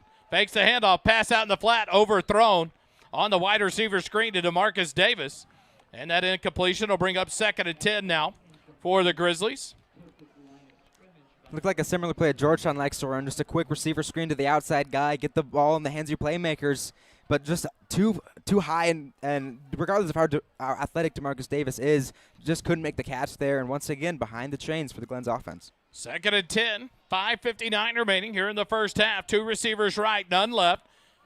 Ortiz in the backfield to the right of Carter. Gets the handoff. That's Gordon, and he got popped. Cole Mitchell. Wow. Put a hit on Keaton Gordon. They're going to give him 2 yards. It'll bring up 3rd and 8, but what a hit there by Cole Mitchell on Keaton Gordon. Not sure he was glad to be back in after that ankle injury. I mean, if I'm him, I'm going out the field once again just to make sure everything's still on me because Cole Mitchell lowered the hit stick. Big time stop there, and now 3rd and obvious. This has been a struggle for Glenn to block this Georgetown pass rush. Glenn has it 3rd and 8 from their own 44-yard line. 5:29 remaining. Clock runs. Carter drops back. Pressured up the middle. He's sacked. Tennyson Dean gets another sack all the way back to the 37-yard line. A great job of coverage and a great job by this defense is going to force another punt from the Grizzlies. Tennyson Dean, that's at least 3 weeks in a row with a big sack for the dog. They just collapse everything so quickly. It's almost impossible to expect a quarterback to have time to read a defense when he has maybe half a second and offensive linemen are getting walked back into him. Looks like the Eagles are coming after this one. Cade Erickson back at about his own 33-yard line. J.J. Ortiz to punt. Snap is back. Here comes the defense and almost got it. Low line drive punt. Bounces at the 45. Takes a Glenn Grizzly roll, but then turns to the sideline. And Georgetown will take over. 1st and 10 at their own 43-yard line with 4:39 remaining here in the first half. They lead it 17-0, and Georgetown still has all 3 of their timeouts. Yeah, clock is not a factor at this point. Still over 4.5 minutes, like you mentioned, 3 timeouts. And Georgetown ideally would like to score and use the rest of this clock. It's not exactly feasible with maybe a 55-yard field left to go to score here, but they do not want to allow Glenn to have time to execute an effective drive to go into halftime with any sort of confidence. Georgetown will break the huddle on the sideline. McDougal will bring out the offense on 1st and 10 from their own 43-yard line. Guyton to the right of McDougal. Stewart to the left, near side hash mark. Madre, the lone receiver, left. 2 receivers right. Snap back. McDougal fakes the handoff, looking. Going to hang it up, and the pass complete to Brayton Bratton. Into Grizzly territory at the 49-yard line. A gain of about 8 yards brings up 2nd and 2. And that's like about the 4th time they've run that exact play. That was the play Bratton scored on. It's an outside slant and then an inside corner route, and that seems to be a concept they really like against this defense. Surprising, though, the Eagles haven't really taken a shot downfield, Dave, with that wind going in their direction right now. Right. It's still gusting like crazy down here, so they've got the wind. I think number X could get down the field, and he wouldn't even have to throw it that hard. I just thought they might take a couple of shots here with Madre and X. 2 running backs in the backfield, Guyton and Stewart. Handed off, Guyton this side. Farrell Stewart gets a block, makes a man miss inside the 35, 30. Drags 2 tacklers. The ball comes out, but Weston Stewart, a great job of trailing the play. And Guyton got the ball ripped out by 2 tacklers that had bottled him up. And Weston Stewart, great job of following behind, jumps on the ball, and it's a big borrow for Morrow first down. Yeah, their blocking right there was fantastic. Well down the field. Regan Tarosian had a big block down there as well. And that's really a big part of this receiving core is being able to go out there and block whenever you're called to block. And it's not always about the highlight catches, the good route running. Sometimes you've got to just get hands on that corner and drive them backwards. The borrow from Morrow first down for all your mortgage needs. Remember Matt Morrow, borrow from Morrow. www.borrowfrommorrow.com. 3:14 remaining. The clock continues to run. 2 receivers left, 2 right. Snap back. Handed off. Walker right side. Bounces off a tackle. And then forward to about the 16-yard line inside the Graham & Sons Land and Cattle red zone. That'll bring up 2nd and 4 for the Eagles. Now, Georgetown, I don't expect them to go terribly quickly here, although they are now going no huddle just to try to keep some time off the clock. 2 receivers right, 2 left. Clap of the hands, and now McDougal approaches the line, looks back for the signal call. 2:40 remaining here in the first half. Clock continues to run. Now Jet Walker moves to the right side of McDougal, middle of the field. Snap back, McDougal drops back, looking, slant across the middle, and the receiver, Braylon Westfall, was tackled before the ball ever got there by number 22, Eric Hughes. And that'll be a pass interference penalty. Multiple flags came out there. But a nice tackle by Eric Hughes. Unfortunately, the ball wasn't to Westfall yet.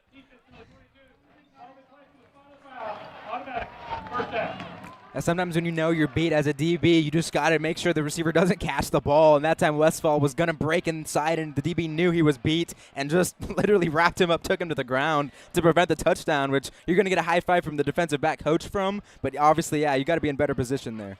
1st and goal for the Eagles. A borrow from our first down at the 5-yard line. Caleb McDougal has come out of the ball game. I wonder who's going to be in the backfield. Maybe Jet Walker. See what happens here. Zach Guyton in the backfield along with Xavier Warren. Jet Walker behind center in the shotgun. Middle of the field. Snap back. Hand it off. Nope. Walker keeps it. Touchdown, Georgetown. I thought he gave it to the X-Man. But Jet Walker takes it right up the middle, almost untouched for a Georgetown touchdown. A great play call there. X-Man and Jet did a great job of sticking it in the stomach of X-Man and held it there for a while before taking it out and putting it in the end zone. And that was really the key in that play. You see a lot of times read options. The quarterback's reading the defensive end. That time the running back did it, showing off his vision for the touchdown. Oak Ridge Disciple House extra point. Snap is back. The kick is up. And Galavis stays perfect on the night. The extra point is good. 2:21 remaining first half. Georgetown leads it 24-0 over the Grizzlies. Eagle football continues in a moment. First Downs are sponsored by Morrow from Morrow. Longtime supporter of our broadcast, Matt Morrow and his team are dedicated to providing the best mortgage experience possible. They do that by offering easy-to-use mortgage tools, including a handy mobile app, competitive rates, and assistance from experienced loan officers.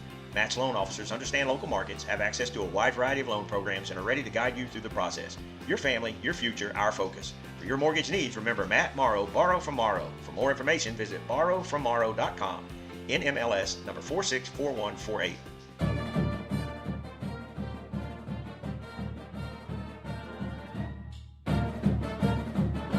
Back inside the JCT Memorial Broadcast booth, brought to you by JMTs. It's time for a Holden Tuma Eagles scoring drive summary. That last one, 4 plays, 57 yards, took 2:07 off the clock. Another touchdown now for this offense, who's I think they've found their legs got their legs underneath them at this point in the ball game. A little bit of a rocky start, but in the second quarter they've scored 17, now up 24-0. Liam Capra set to tee it up for the Syntex shirt and embroidery kickoff. Line judge on the near side, raising the roof. Everybody getting in on the action, Dave. I saw him. He was raising it. Capra's going to tee it up. Back deep, Evan Blair and J.J. Ortiz. Capra from the middle of the field approaches. And the kick, a low line driver bounces, but it's going to go out of bounds. So the Grizzlies will have good field position again to start the drive, unless they make the Eagles back up and kick it again. Yeah, kickoffs have been interesting for the Eagles all season long. They've tried a whole bunch of different things, a whole bunch of different kick styles. That one, just kind of a line drive like you mentioned, and it just sails right out of bounds.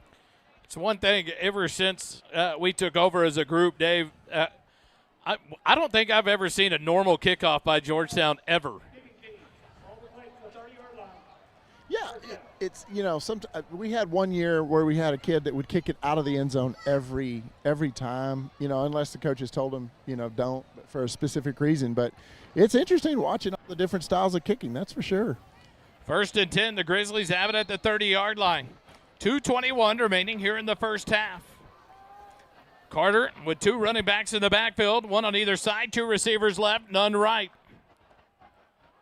Carter hands it to Gordon, left side, being strung out, and Easton Smith's got to run him out of bounds. And it'll be for a loss back to the 28-yard line, and that'll stop the clock. 2:15 remaining. Georgetown would love to get the ball back with all 3 timeouts and put another score on before the end of the half. They might have to burn some to get the ball back. They've got the 2-minute timeout and then just to save some clock. But like you mentioned, if Georgetown's able to get another drive before halftime, this second quarter has just really been a win for them. 3 receivers right, none left. Looks like Ortiz in the backfield. It's Gordon.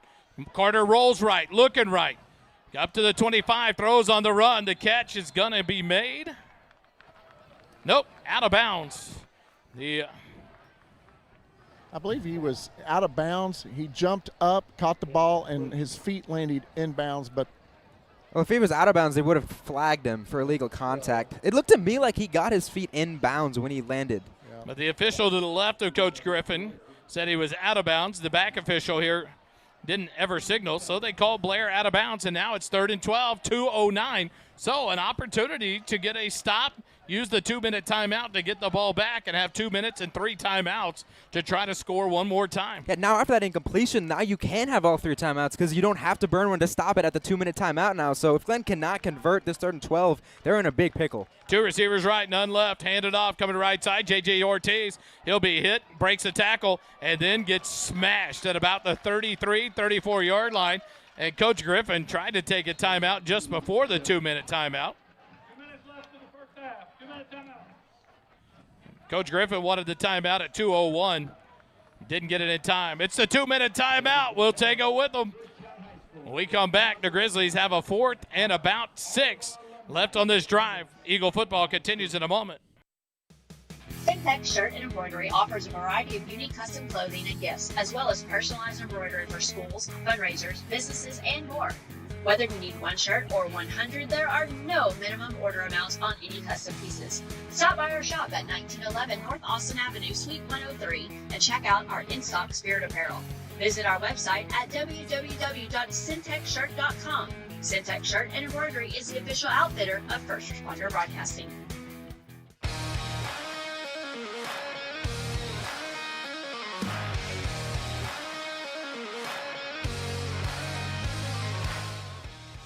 Back out of the timeout. Give it a shout out to the different classes of Georgetown alumnus in attendance. It's 4th and 6. 2 minutes remaining here in the first half. The ball sits on the 34-yard line. The Grizzlies in punt formation. J.J. Ortiz is back at about his own 20. Gets the snap. Gets the punt away. Low punt. It'll bounce. Nope, it will not. It'll be out of bounds in Georgetown territory, but here comes the back judge looking for some help. He's going to keep walking. Reminds me of the mountain climber on Price is Right. Up to the midfield stripe, so the Eagles, 1 minute, 52 seconds remaining, holding in the first half, and they have the ball to run this one in for another touchdown right before the half. Yeah, 16-yard punt there honestly just feels like a turnover that Georgetown's able to get, only having to go half the field now. Everything in the playbook still open to them with the timeouts, with 1:52 on the clock, like you mentioned. And this is a drive Glenn has to get a stop on just to have something positive to look forward to into halftime and build on. I think they saw X and Cade back there and did not want to kick it to him. 2 receivers right, 1 left. Walker in the backfield to left of McDougal on 1st and 10. Snap back. Caleb looks left. A double move by X. He's going to hang it up down the near sideline, but it sails out of bounds. A lot of hand contact, and there goes number 20, Bala, making it known. He did a great job. Just ask him. He'll tell you all about it. We've been talking about the wind a lot now, and now Georgetown's passing into the wind. Those deep shots are going to have a little bit more strength behind them. That time just sailed well out of bounds. Okay, I'm going to have to ask one of the coaches. I thought defensive holding was just a 5-yard penalty. But in high school, it may be a 10 yards because they just called defensive holding 10 yards. And another first down for Georgetown with 1:46 remaining. It was on the far side by DeMarcus Davis against Copeland Madre. And so the Eagles have a 1st and 10 at the 40-yard line. Near side hash mark. 2 receivers right, 2 left. Jet Walker will be in the backfield with McDougal. DeRosian will close in the left end of the line. Snap back to McDougal. Fake the handoff. Looking at pass. He's going to hang one up to the far side. The pass is overthrown, and Xavier Warren will run through the end zone. But there's that wind behind that pass, a little more air on it there. But the Eagles will have it 2nd and 10 now from the 40, a minute 39 remaining.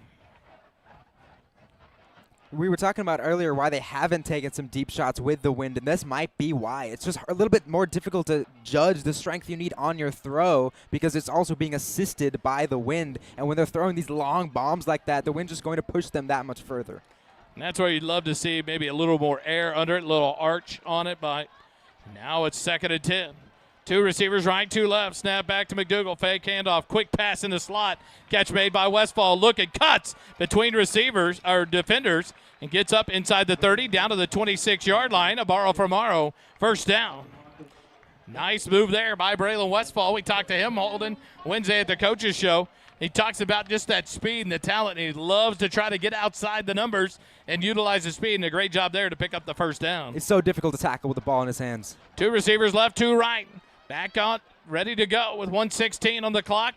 And now they'll look to the near side, let the clock run. All 3 timeouts remaining. Looks like Georgetown's trying to punch it in with no time remaining on the clock. 7 seconds on the play clock. McDougal. Clap of the hands, ball's back. Looking left. Across the middle. Has to throw it outside just to get rid of it.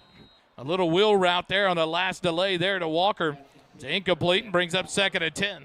Glenn's brought pressure multiple times this drive, and this offensive line's blocked it up well. McDougal's not really been under pressure. He just hasn't had a lot of open receivers down the field, and that's a credit to Glenn's secondary. But at this point, I think Georgetown's got to monitor that situation going forward. If Glenn continues to stack the box like this, run some shorter routes rather than continuing to go down the field, which plays into Glenn's defensive structure.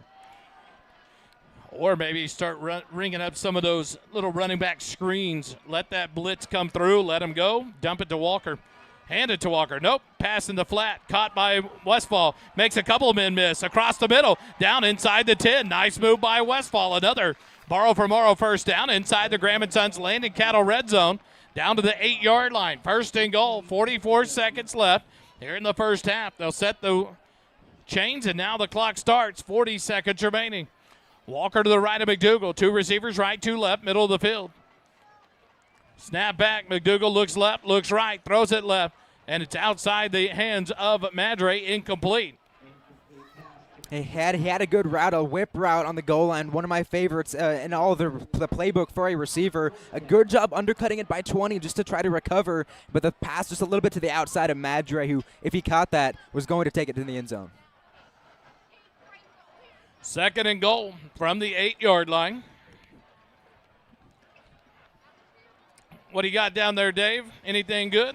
Yeah, just watching. It's been fun watching Glenn number 20. You know, he's watching the signal calling really closely, and it almost looked like it's just fascinating. We'll talk about it on break. 2 receivers right, 1 left. Now they'll send Westfall in motion to the left. Clap of the hand, snap back. Hand it to Walker, right side, makes 2 men miss, right at the middle, touchdown, Georgetown!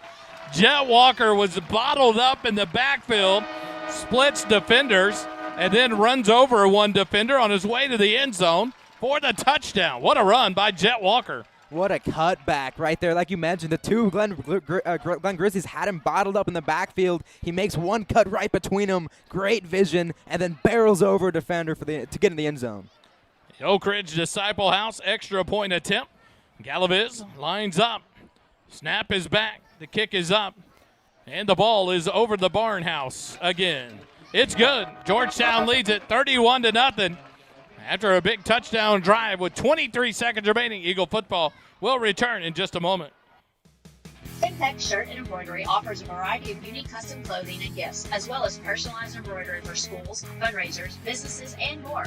Whether you need 1 shirt or 100, there are no minimum order amounts on any custom pieces. Stop by our shop at 1911 North Austin Avenue, Suite 103, and check out our in-stock spirit apparel. Visit our website at www.syntexshirt.com. Syntex Shirt and Embroidery is the official outfitter of First Responder Broadcasting.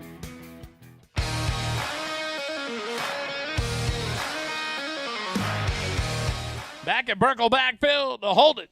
Georgetown touchdown drive summary. Georgetown keeps pouring it on. 7 plays, 50 yards, took 1:22 off the clock. They score another touchdown. Now 23 seconds left to go in the first half.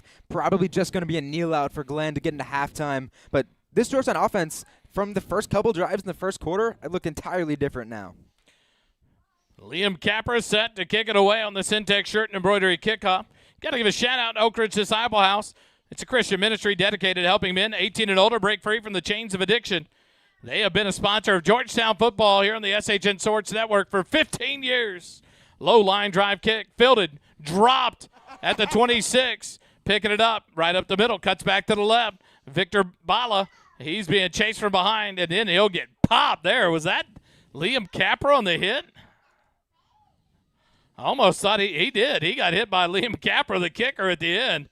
A good hit there by Liam Capra.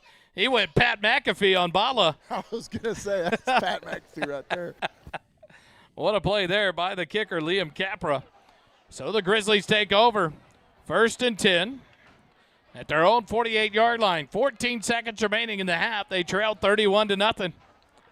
After a big kick return like that, I think if I'm Glenn, I'm going to call one shot play to try to get something.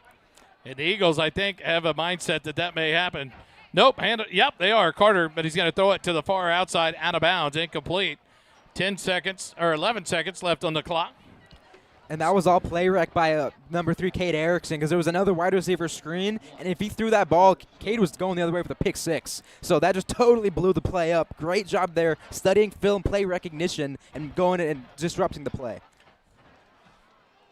The Eagle defense ready to go, kind of in that big 3-layered prevent defense with 11 seconds remaining on 2nd and 10. Glenn from their own 48. Carter looking left.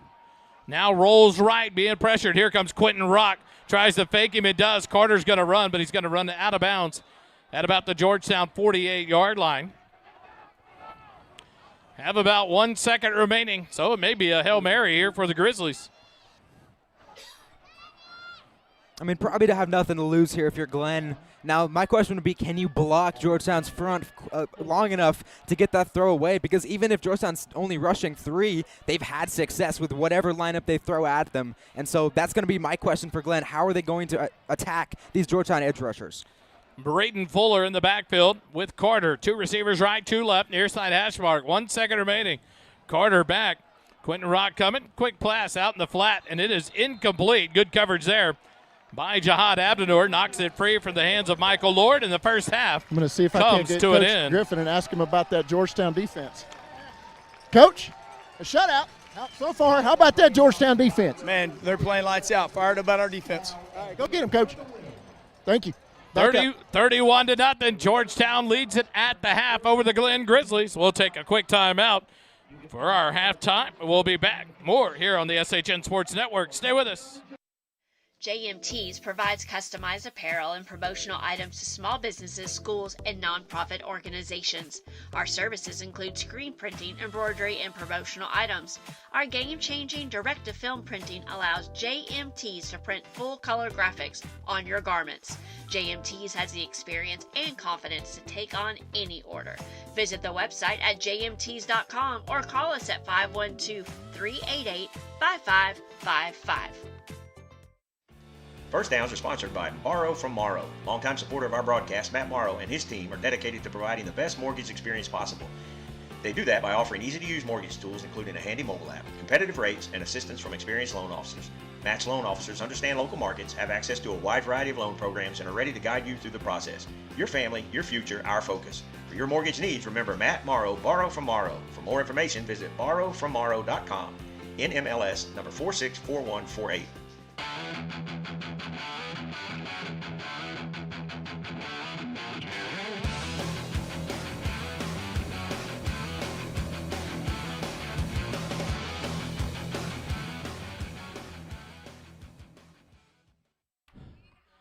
Back here at Birkelback Field, we're at the half. The Georgetown Eagles lead it over the Glenn Grizzlies 31-0.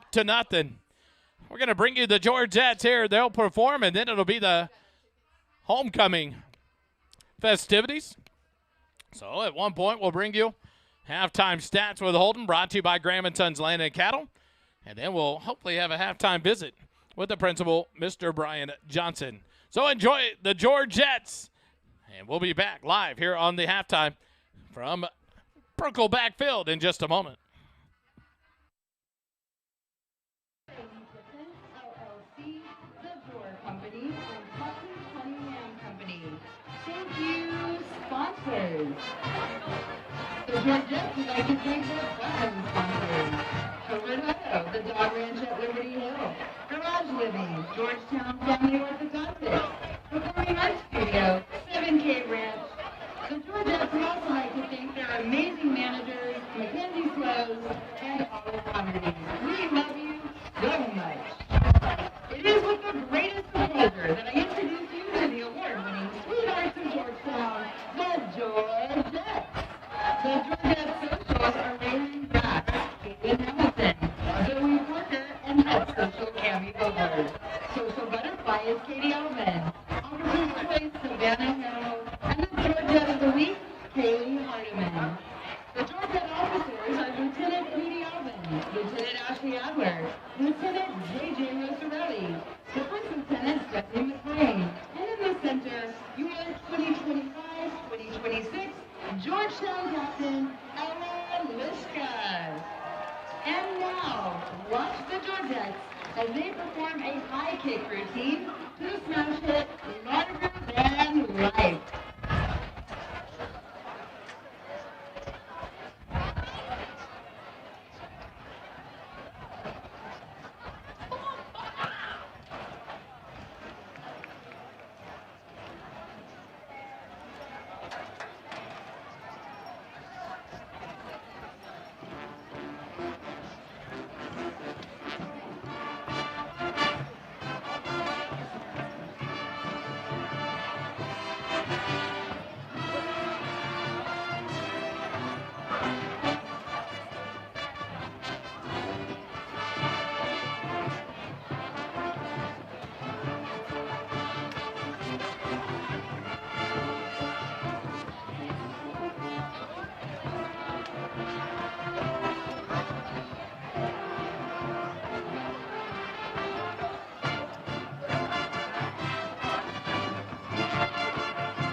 Back live at Burkle Backfield after the Georgettes perform. Now getting ready for the halftime homecoming festivities. You got a chance to buy your 50-50 raffle tickets now and be part of the win. You have until 8 minutes left in the fourth quarter to purchase your tickets. Tonight's winner will take home 50%. Right now, it's at $2,029, so the winner would take home $1,014.50. And I lost it. There it is. Oh, I lost my script. 25% goes to Senior Celebration and 25% supports the GISD Goes Gold Foundation, helping children in our community who are battling cancer. The winner will be announced during the fourth quarter 2-minute timeout. You can find the QR code posted randomly during the game. We'll post it here on the broadcast, and they have it here in the stadium and around all the concessions and up occasionally on the big scoreboard at the south end of the stadium. We'll take a quick time out. When we come back, we're moments away. It's the anticipated interview that we look forward to every year. It's the principal. Mr. Johnson's going to join us live here on the SHN Sports Network. When we come back, stay with us. JMTs provides customized apparel and promotional items to small businesses, schools, and nonprofit organizations. Our services include screen printing, embroidery, and promotional items. Our game-changing direct-to-film printing allows JMTs to print full-color graphics on your garments. JMTs has the experience and confidence to take on any order. Visit the website at jmts.com or call us at 512-388-5555. First Downs are sponsored by Morrow from Morrow. Longtime supporter of our broadcast, Matt Morrow and his team are dedicated to providing the best mortgage experience possible. They do that by offering easy-to-use mortgage tools, including a handy mobile app, competitive rates, and assistance from experienced loan officers. Matt's loan officers understand local markets, have access to a wide variety of loan programs, and are ready to guide you through the process. Your family, your future, our focus. For your mortgage needs, remember Matt Morrow, Borrow from Morrow. For more information, visit borrowfrommorrow.com. NMLS number 464148.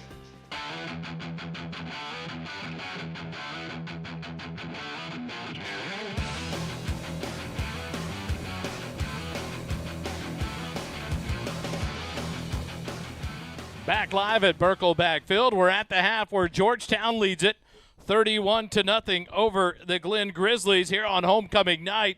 Georgetown looking to stay undefeated in district play, and now joined by Principal Brian Johnson of the Georgetown High School. Every year you're willing to come up and chat with us, and I tell you what, from the time I started working with this operation here at Georgetown in the broadcast, you've always been willing to stop, talk, take time to visit with us and talk about Georgetown High School. But the respect and the description from students and family and faculty around here about what you do to lead this school is unparalleled. I've not seen it compared. I've had 4 kids go through schools, and I've never met a principal that has done and been so involved like you. And so I love the fact that you'll come talk to us, and I appreciate your time. Thank you, Wally. I appreciate it. I'm going to be honest, this town makes it really easy to be a good principal, man. We have such an amazing community from the parents, the teachers, the coaches, the students. I mean, this is just a first-class town, and it makes it pretty lucky for me to get up and come to work every day. What a time to be an Eagle. We were chatting about it a minute ago, yes, but sir. The volleyball team, district champions, the football team fighting for another district title, the band into the area round of the marching competition with a unanimous 1 rating this past Saturday. This school continues to excel at so many things, but then you turn to the academics and the opportunities for these kids. We got to visit with Dr. Padaville last week. It's just so fun to be around this school and this community. But what an opportunity for you. It speaks volumes of the leadership here at this school that we see, that these kids are so involved and doing so well and excelling at Georgetown High School. Yeah, I appreciate it. I mean, I tell a lot. I talk with my staff every once in a while, but every school has ebbs and flows and ups and downs and things, and I definitely feel like we are in a peak Georgetown moment and have been for the last 4 or 5 years. State baseball championship in 22, 2 state swim championships. Last year we had volleyball make the state tournament. We had girls basketball make the state tournament. We're given over 1,000 AP exams every year, and test scores are on the rise in a positive trajectory. Even our attendance, it's an overlooked metric, but so far this school year, our attendance has been 96.5%. A lot of schools would beg to have a 96.5 attendance rate, and it's just it really is a great time to be a Georgetown Eagle right now. How do you keep the motivation going? You have principals leave because of what you've built here in this leadership team. You have them leave, but then other principals step up, and we're blessed to have Coach Bond come back now on the team. How do you keep recruiting the best leaders around to keep them here, knowing that eventually what you're doing is Bill Belichicking them? You're just coaching them up and sending them out to become these head principals around the state, yes, yet sir. You continue to bring in the great ones. How does that happen, and what's the trick there for you? Because you seem to bring in the good ones that we love to have around, that these kids seem to be attracted to, want to follow. Yeah, well, a couple things. I mean, God didn't bless me with many talents, but I tell people all the time that one of the gifts he gave me was the ability to find the right people to come put in front of students and families and things. And that's just something that I've always been blessed with, is the ability to kind of tell the story of our school, tell the story of what we're trying to do, and convince people that this is where they want to be. But it also, it compounds itself, so when you're winning 2 Brazil Cups in a row, when you're a top 10 finalist for the Lone Star Cup competition, people notice that, and that's something that people want to be a part of too. So the kind of the positivity, it kind of builds on itself. What's the camaraderie between the leaderships of Eastview and Georgetown schools? They have a great leadership team that has come in the last few years. And last week, what we talk about what it was for this town to this stadium was packed last week. What an environment, man! How big is that for you guys to integrate the leaderships of the 2 schools to make sure that this district continues to be a great district and a desire for people to come to? It's a great environment. I describe it as a very friendly rivalry. We all want to win. Everything for us is a competition, but it's always friendly. We want each other to win as well. When we're not playing each other, we're rooting for each other. You know what I mean? And we actually have a group chat. It's all of our administrators and all of their administrators, and the little name on our group chat is Our Town, because we see this whole town as being our town. We want to work together, and when both schools are successful, the town wins. It is so fun to see what Coach Robertson's bringing to the football program at Eastview. Incredible. And going to bring, we talked about it with Coach Griffin on Wednesday night at the coaches show about Eastview's not used to the winning mentality, but Coach Robertson is bringing that culture here. And what a scary thing that's going to be when these 2 teams continue to do battle over the next few years. Yes, sir. But to build also that commitment and that draw for these students and the pride they have in their schools and the camaraderie in a big week like that last week. I keep talking to one of the officers here at Georgetown, Officer Graves, every time we go to volleyball. What a great guy. I love to ask him, how's the school year going? Because usually the officer will tell you how the school year is going. Yes, and he's like, another great year here at Georgetown, and he loves what he does. He loves to be around these kids. That positive attitude seems to be stemming down to these kids in this athletic program into some of these. Man, we talked about Caden Sykes with Dr. Padaville last week. He graduated last year but left baseball to further his venture into welding and created his own company. Talk about the programs that you guys continue to offer to allow these kids to be so successful if college is not the option for them. Yeah, I mean, we've got the welding program is a great one. I mean, there's actually a former Georgetown Eagle that when he graduated, I believe it was maybe 2022 or so, he started his own. It was a mobile welding business, and this young man has a trailer that's outfitted. So I have a 1,200-pound barbecue smoker in my house in my backyard, and the caster wheels were busted, and the door on the firebox fell off, and he rolled over in his welding trailer. I didn't have to load it up. He did it right there in my backyard on my back porch, man. What these kids can do these days is absolutely incredible coming out of high school. Our health science program, kids can leave here a certified nursing assistant, a certified pharmacy technician. So kids that are interested in going into the medical field, maybe not going to be a doctor or something like that, but they have just incredible options when they leave us. Our engineering kids are just doing amazing things. We have a drone program. Kids can leave high school with a certification to be a drone pilot. I mean, wow. It's unbelievable.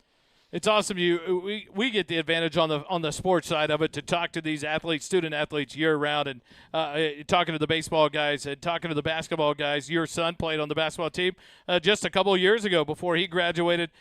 These kids just seem to thrive here at Georgetown. How do you keep these kids so plugged in? How does this district seem to keep these kids plugged in to want to be a part of this? That's a great question. I think I think it's everybody. I think it's just the whole community. Having great coaches, having great sponsors, our performing arts directors. I mean, all of these people are just kid magnets. Kids are just drawn to these people because they're the best at what they do. They're incredibly dynamic. We have a great level of parent involvement that are pushing their kids into those programs, and I think everybody knows like the value, when you're involved in any sort of program, whether it's an athletic program, a performing art program, a career and technical education program, when you're plugged into something like that, every metric goes up. You have higher attendance, you have better grades, you have higher standardized test scores, just everything is better. And I think we are just lucky to live in a town that recognizes that, acknowledges that, and encourages that. Before I let you go, Sunday, I believe it's Sunday or Saturday or Sunday, there's an opportunity to come out and honor a coach here at Georgetown. Yes. A dedication to Coach Farney. Yes. And to name the basketball gymnasium court after her in all of her time here. How big is that, and what does that mean to this community to make sure to honor those that have we have Birkelback Field here to honor the dedication and the service of Coach Birkelback, and then to honor Coach Farney and all the years she's given Georgetown High School? We've been talking about this for probably 3 or 4 years, just as a leadership team with Coach Dean, with Dr. Padaville. It's something that's kind of been on our radar, and earlier this year we just kind of decided, why are we waiting? She deserves this. She has poured decades into this, into not just this school, but this district and this town. And I mean, she's an incredible person, and she has developed so many leaders in their communities. And she just, I couldn't say enough good things about her. She is an incredible person. It's going to be an honor to be able to help dedicate that court in her name. So, yeah, that's happening Sunday in the Georgetown High School gym at 4 o'clock. We will be having a little ceremony to dedicate the competition gym basketball court. It'll be named Rhonda Farney Court.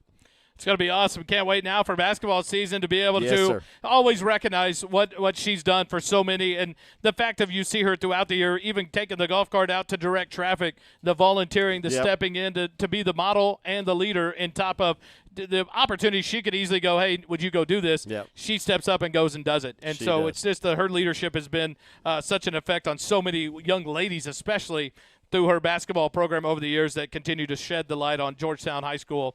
And so what an honor for Coach Farney and this school. So I got to thank you. You always come and do this for us, so we appreciate it. It's always a pleasure to come find you in the gyms and on the field to chat with you and always find about the state of the school and how things are going. But I appreciate your time tonight.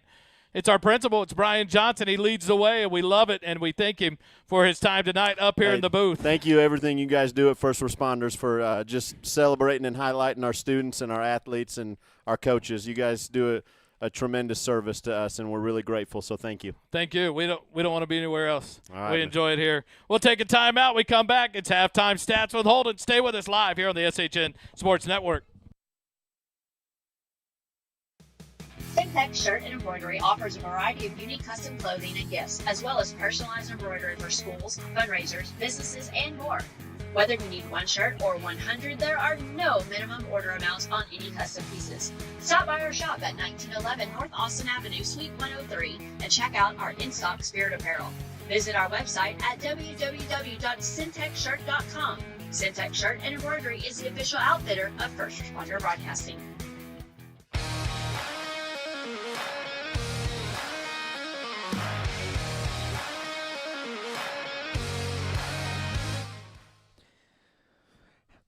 And we welcome you back to halftime. Halftime stats with yours truly, Holden Tuma, and it was quite a first half for the Georgetown Eagles. Obviously up 31-0 rather. And right now, Georgetown's offense found themselves in a rhythm in that second quarter, but the pass game is still lagging a little bit behind. They're 8 of 19, 117 yards, have that 1 touchdown. Things have just looked a little out of sorts in that first half, and I think a large part of that is that wind. Dave was highlighting it in the pregame, but the wind is still blowing. It's blowing that storm, and that's the reason why the game started a little bit earlier today. But that's going to continue to be a factor in the second half, and that's going to be something to continue to monitor. But Georgetown really hasn't needed the pass game because their run game has been so effective. 15 carries, 155, and 3 scores. 12, 120, and all 3 scores are going to Jet Walker. Another big first half for him. Once again, he's gone over 100 yards and multiple touchdowns.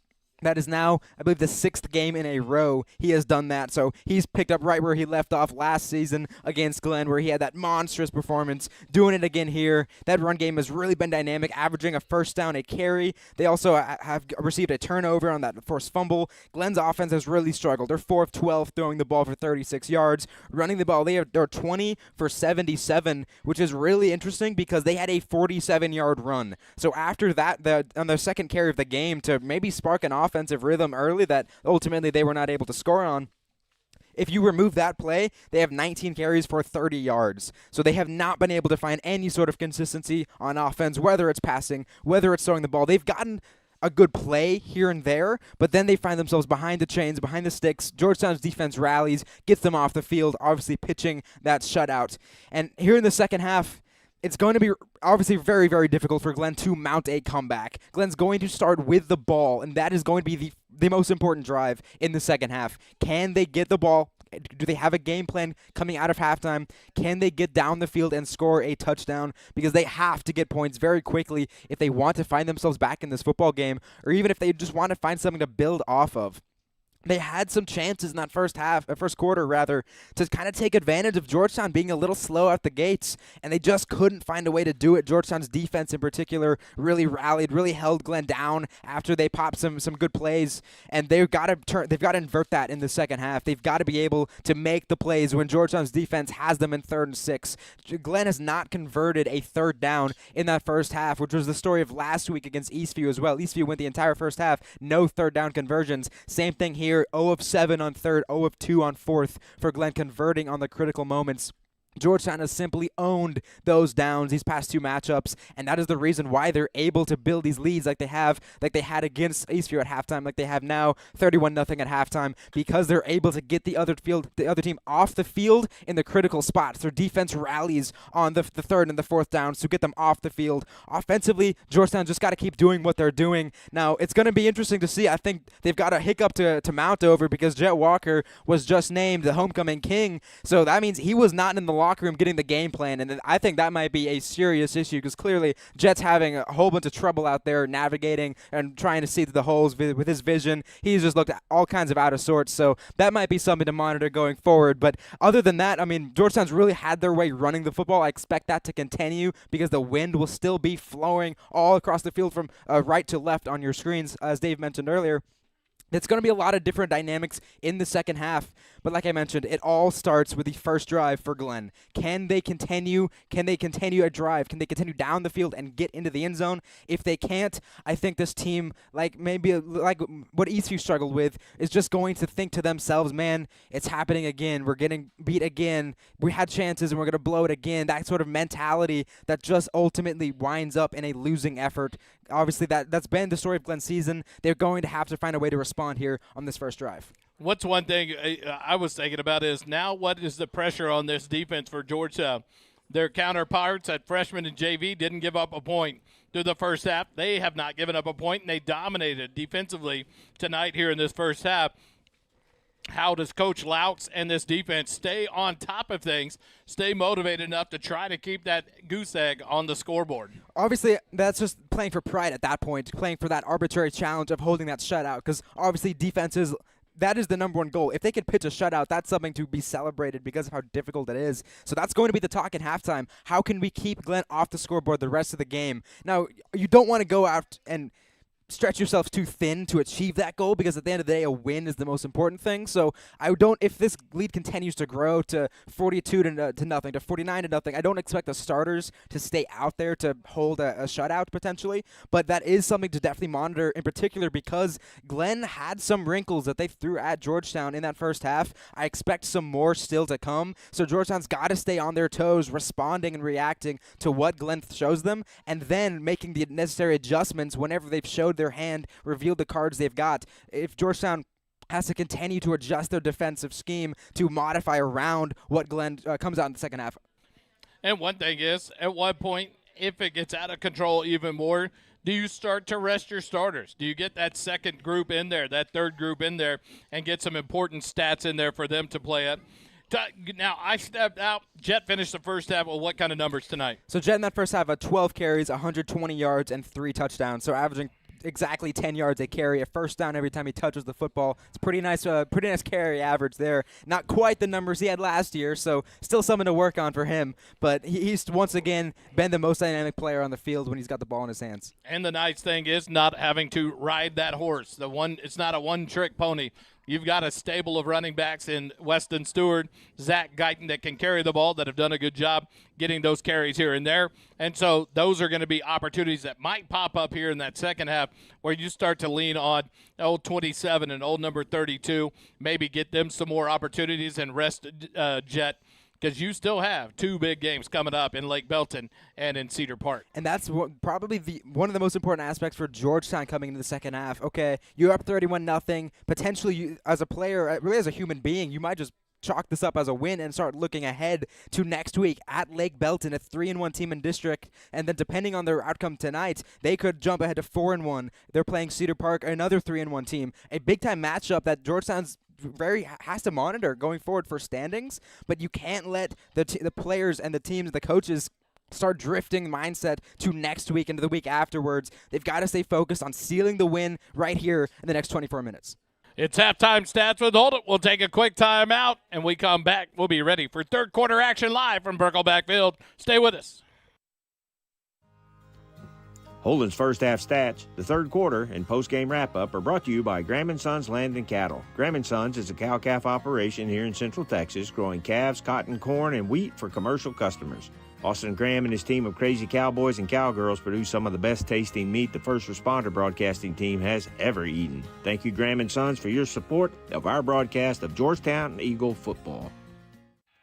The Golden Rule is located at 606 South Church Street in Georgetown. The Golden Rule offers an amazing menu and even better atmosphere. Enjoy a wide variety of menu items like Cantonese riblets, Texas fried quail, roasted beet salad, an elk double smash burger, and much, much more.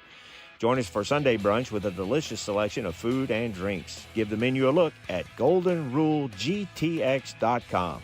The Golden Rule, above all else, goodwill, friendship, and kind regard.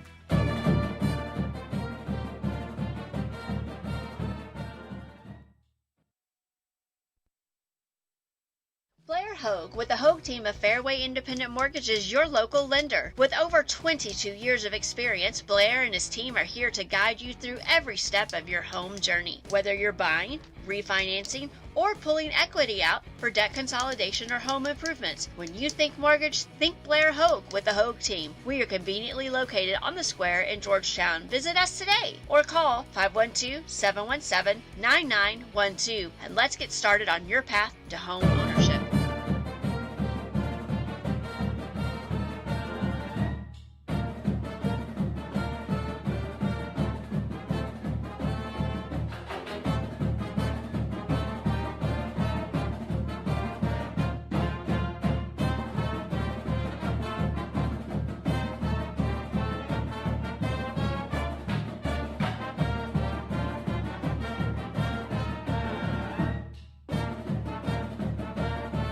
Back live here at Birkelback Field. We get ready for the third quarter.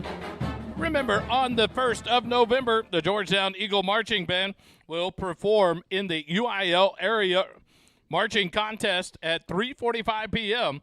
at the field in Pflugerville.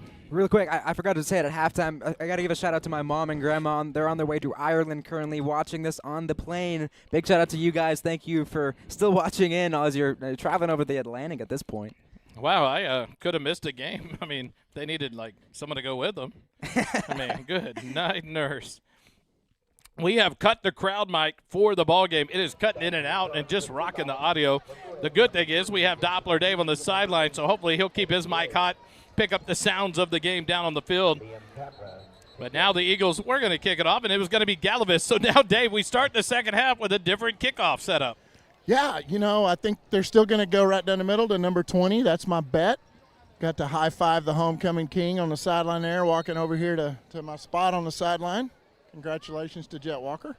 Oh, Jet Walker. Syntex shirt and embroidery. Kickoff, Galavis. Kicks it away. Low line drive right down the middle. It'll bounce, and it'll go in and out of the end zone for the touchback. And so we've seen a lot of different styles of kickoffs tonight, but this one a touchback, and Glenn will take over 1st and 10 at their own 25-yard line. here in the third quarter, trailing 31-0.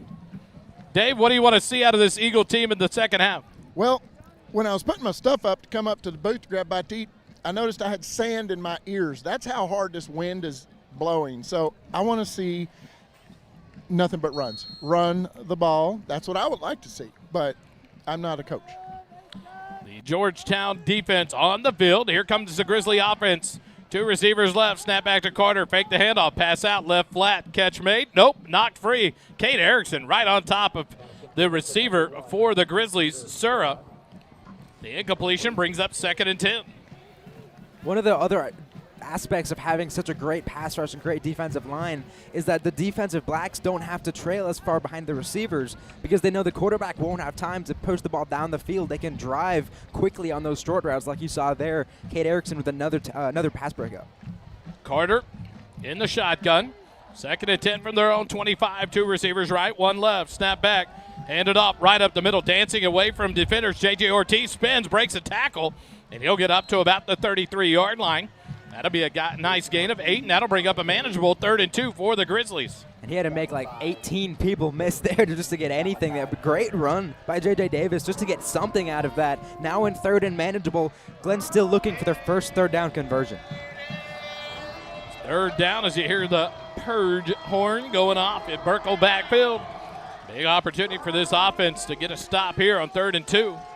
1 receiver right, 1 left. Ortiz directly behind Carter. Turn, handed off. Carter right up the middle, cuts to the left. Outside 40, 45, and up to about the 47-yard line. A nice run there by the senior running back, J.J. Ortiz, and the Grizzlies have a 1st down. They've run the ball decently well. They've got 4.5 average a carry now after those 2 good runs there by Ortiz. The problem is, obviously, if you're trying to look to get back in this ball game, running the clock's naturally going to be slower than passing. But if that's what's working for your offense, you kind of got to run it.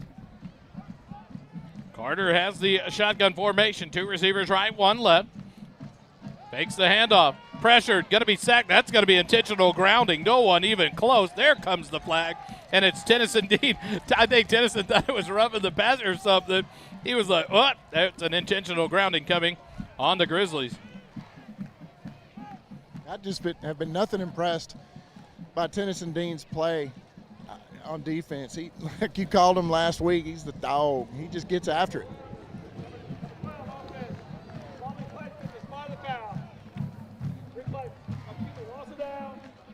There we go. So it's placed at the spot of the foul, and that's why the referee went over and placed it kind of delicately in his little toss.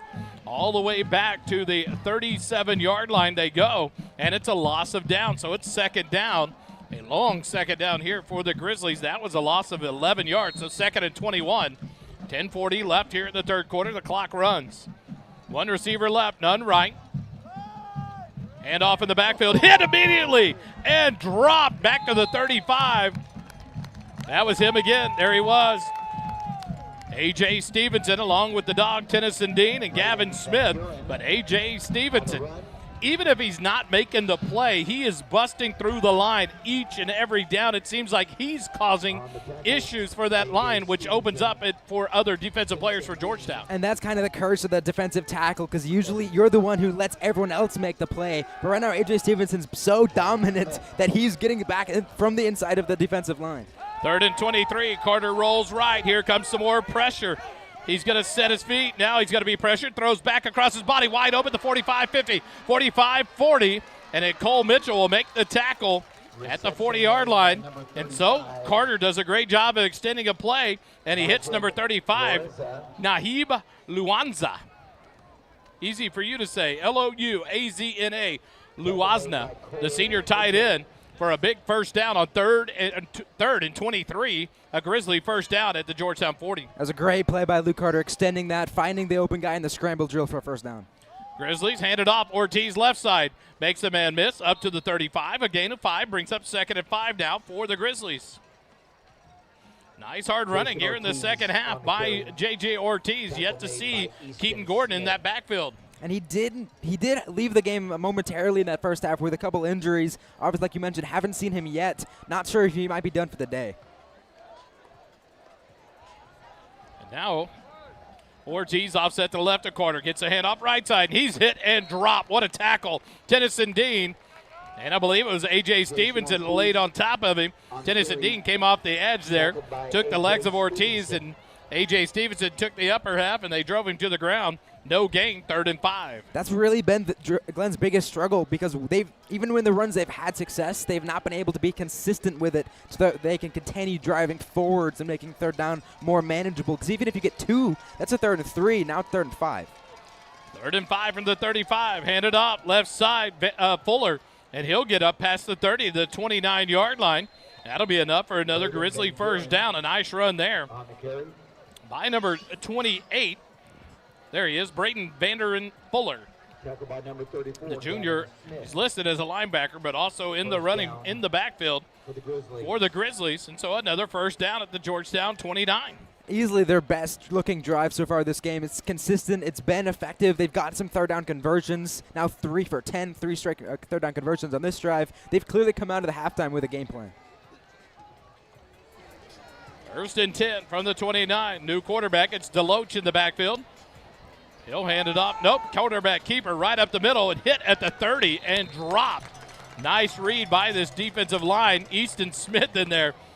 And I think that's kind of an easy read because it makes sense to go to Wildcat when you bring that big fella in there. And that's the thing, Dave. In one play, he handed it off to another running back. One play, he kept it. They tried the little jump pass out of him that was incomplete. But when he comes in, it's a totally different look for the Grizzlies.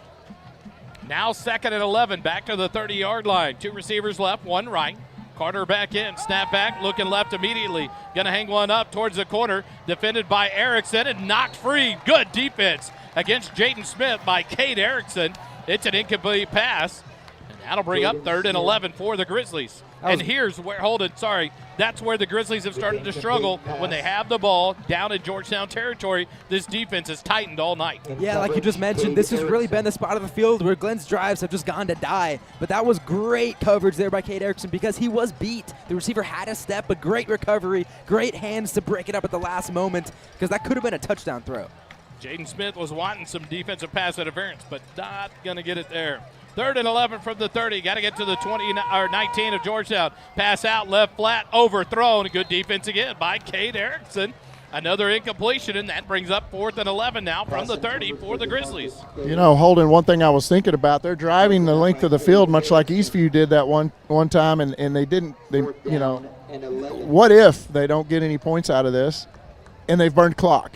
That gets us out of here even sooner. Yeah, now in a 4th and 11, this has to be a go, just given how the game has gone. But essentially, I don't have a good option here. If you're Glenn offensively, you can't pass the ball down the field because you can't block long enough. Receivers haven't been getting terribly open. You really can't run on 4th and 11. There's not a lot of good answers. Carter has Vanderen Fuller in the backfield to his right. Snap back, Carter looking left. Here comes the pressure. Throws it out in the flat, and the catch is made by number 2, I believe, DeMarcus Davis. There he is. He got the catch there for the first down inside the red zone down to the 18-yard line. So a nice throw by Luke Carter on 4th and 11. They got 12 in a Grizzly first down. That was a great play like you mentioned. He threw it before his receiver Davis had really even turned around for it, and Davis just turned and fell to the ground and made that catch. What a play to convert and keep this drive going. Carter gets a snap, hands it to Vanderen Fuller right up the middle. He's hit by Cole Mitchell, and then he'll be stopped there at about the 13-yard line. That'll be a gain of about 5. Bring up 2nd and 5 now. The Grizzlies have the ball. Driving into Georgetown territory. 6:25 remaining as the clock continues to run here in the 3rd quarter. Like you mentioned, Dave, they've now used about half of this 3rd quarter on this drive alone, which Georgetown's defense, even if they give up points here, is a win for them. Hand off, Ortiz left side, cuts back into the 5. Touchdown, Glenn.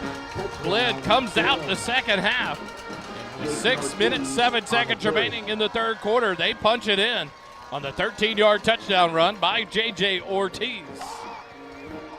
Jinxed it. Jinxed it.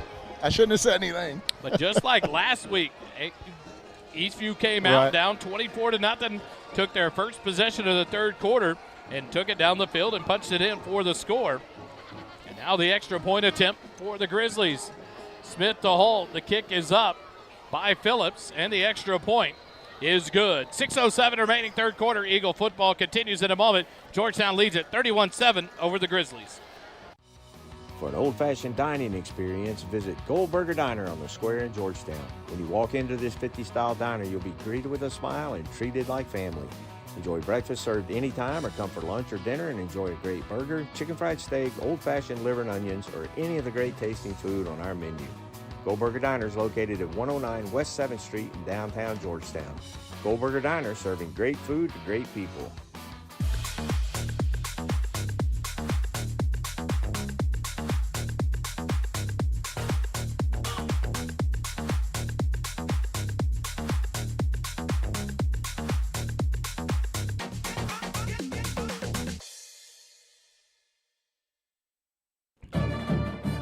Back live, Burkle backfield. Glenn Grizzlies scoring drive summary by Holden. Very impressive drive, 14 plays, 75 yards, took 5:53 off the clock. They had 3 third down conversions, converted a 4th and 11. That was just a well-executed drive by this Glenn offense. And coming into this game, David mentioned they were averaging 23 points a game. It was an offense that was pretty capable. They could put up some points, and you saw right there, they were still in this football game. Now Georgetown's going to have to respond on their offensive side. Phillips back to kick it away for the Grizzlies. Trenton Phillips, the senior, raises the hand, approaches the ball, and it'll be an onside kick, takes a hop, and the Grizzlies get it. They filled it right at midfield. A great kick, and it got that all-perfect hop on the tight roll. It shoots up in the air, and it fielded just inside the sideline by the Grizzlies, and they have it 1st and 10 at the Georgetown 49 or 50-yard line. Yeah, Georgetown just too slow attacking the football. You've got to catch it on the bounce like Glenn did. That time, Georgetown just a step behind him, and a great read by DeMarcus Davis to jump up right at the exact moment it hit 10 yards to steal a possession. And now Glenn, with offensive momentum, steal a possession on the special teams. We got a ball game.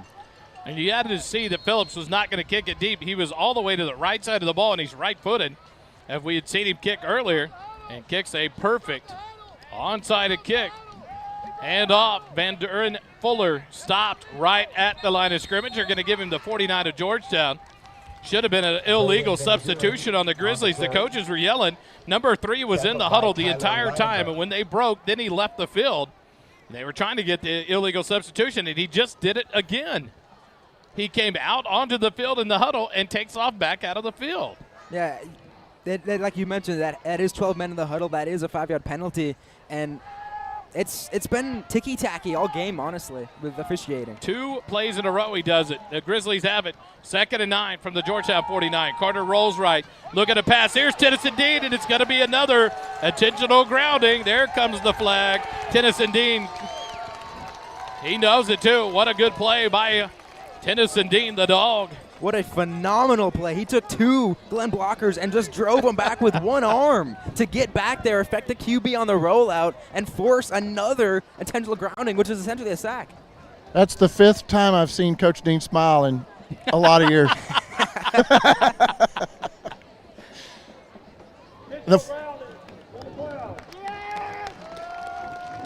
So another loss of down penalty. It'll be at the spot of the foul. Another great play, forcing a penalty, and a big penalty. Like you said, Holden, that's just like another sack because they lose the down and the yardage. And Tennyson Dean right in the face of Carter again. So now back them up. It's 3rd down and about forever to go. 24 yards to go. Back to the 36-yard line of Glenn. Why is the security guard flashing his light over there? Uh-oh. Snap back to Carter, turn and hand at Fuller, left side. Gets outside, 40, up to the 42-yard line. But that's going to stop them. And did a late flag just come in? It did. A late flag just came in. What was going to be 4th and about 20, 4th and about 19. Now we'll see what this flag is. You hope Georgetown didn't pick up some kind of a personal foul and totally erase the big loss and getting the ball back. After the play, personal foul, unnecessary roughness, number 50 on the offense. 15 yards from the end of the run. 4th down. So after the play, so it doesn't continue the play, it makes it imposed after the result of that play. It's a 15-yard unsportsmanlike penalty on Maximo Boyanas Blanco, the senior offensive lineman. And so anything they had gotten back there has now backed the Grizzlies all the way back inside their 30, back to the 27-yard line. It's 4th and Gerald for the Glenn Grizzlies. And this was a drive that started at the 50-yard line, and they're going to end up punting it on 4th and 33. 4:45 remaining in the quarter. The ball is back. Ortiz, low line driver. It bounces. Cade Erickson's going to field it, and he's unable to get out of the tackle. He'll be thrown down about the 40-yard line of Georgetown. But a Georgetown possession coming up now with 4:32 remaining here at 4:30. The clock continues to run. You can't ever figure out what's going to happen. 4:30 left here in the third quarter. Now Georgetown's defense does their job, that what you would want them to do. They right the ship after the touchdown drive, but they stop them after the onside kick recovery. And it's exactly what we saw against Eastview. Eastview came out with another excellent game plan out of half. They scored their first drive, and then after that, Georgetown's defense tightened up, and they did not let Eastview score again. That time, Glenn even steals a possession. Early quick change, and still no points. Empty backfield for McDougal. Snap back, looking left. He's going to hang one up for Xavier Warren. There's a hold. Throw the flag. Pass intended. Oh, my goodness. Coach Griffin is in the ear of the official. Number 20, Victor Bala, is going to continue to talk more trash, but he sat there and held Xavier the entire time. Dave, you had a good angle on that. What did you see? Yeah, he's all over him. Yeah, I mean, he's got his jersey, he's got everything, and I'm like, okay. But I don't know, maybe he couldn't see it for all the chicken feathers blowing from behind the baseball field. 2nd and 10 from the 40-yard line. Terosian in motion to the left side. Clap, snap back, McDougal, pass out, right flat. Madre makes the catch, and he'll be tackled up to about the 48-yard line. That'll be a gain of 8, and that'll bring up 3rd and 2 now for the Eagles as the clock continues to run under 4 minutes, 5 seconds remaining here in the third quarter. First downs are going to be the name of the game here on out. The more time Georgetown can kill with the ball in their hands, the quicker they can get out of this and just preserve the lead. That's really going to be the story of how effective they can finish this ball game. Can they convert on these third and shorts, third and medium, third and longs, and continue drives? Right, because Glenn has burned most of the clock, so now it's our turn, right? I mean, this is the first time we've been on the field in a while. 2 receivers left, 1 right. Now Terosian will close into the left end of the line. 2 running backs in the backfield on either side of McDougal. Hand it to Walker, left side. Stiff arm, makes a man miss on a dive at his ankles. 45-40, 35-30. Now off to the races. Cut back, make a man miss. 10, 5, touchdown, Georgetown! Jet Walker does Jet Walker things and takes it to the house. Another great downfield block by the receivers. That time number 6, I believe, Corbin Carroll down the field making a big-time block just to keep another defender out of Jet's way for a little bit longer, and that lets Jet continue to accelerate, continue to get down the field with momentum, and another excellent run by Walker to get in the end zone. Breaks the tackle, uses his speed, cut back, makes a man miss, outruns another man. Just a normal Jet Walker outing for another touchdown. The Oak Ridge Disciple House extra point off the foot of Galaviz is up, and it is good. 3:25 remaining here in the third quarter. Georgetown leads it 38-7 over the Grizzlies. Quick timeout. Eagle football continues in a moment. For an old-fashioned dining experience, visit Goldberger Diner on the square in Georgetown. When you walk into this 50-style diner, you'll be greeted with a smile and treated like family. Enjoy breakfast served anytime, or come for lunch or dinner and enjoy a great burger, chicken fried steak, old-fashioned liver and onions, or any of the great tasting food on our menu. Goldberger Diner is located at 109 West 7th Street in downtown Georgetown. Goldberger Diner, serving great food to great people.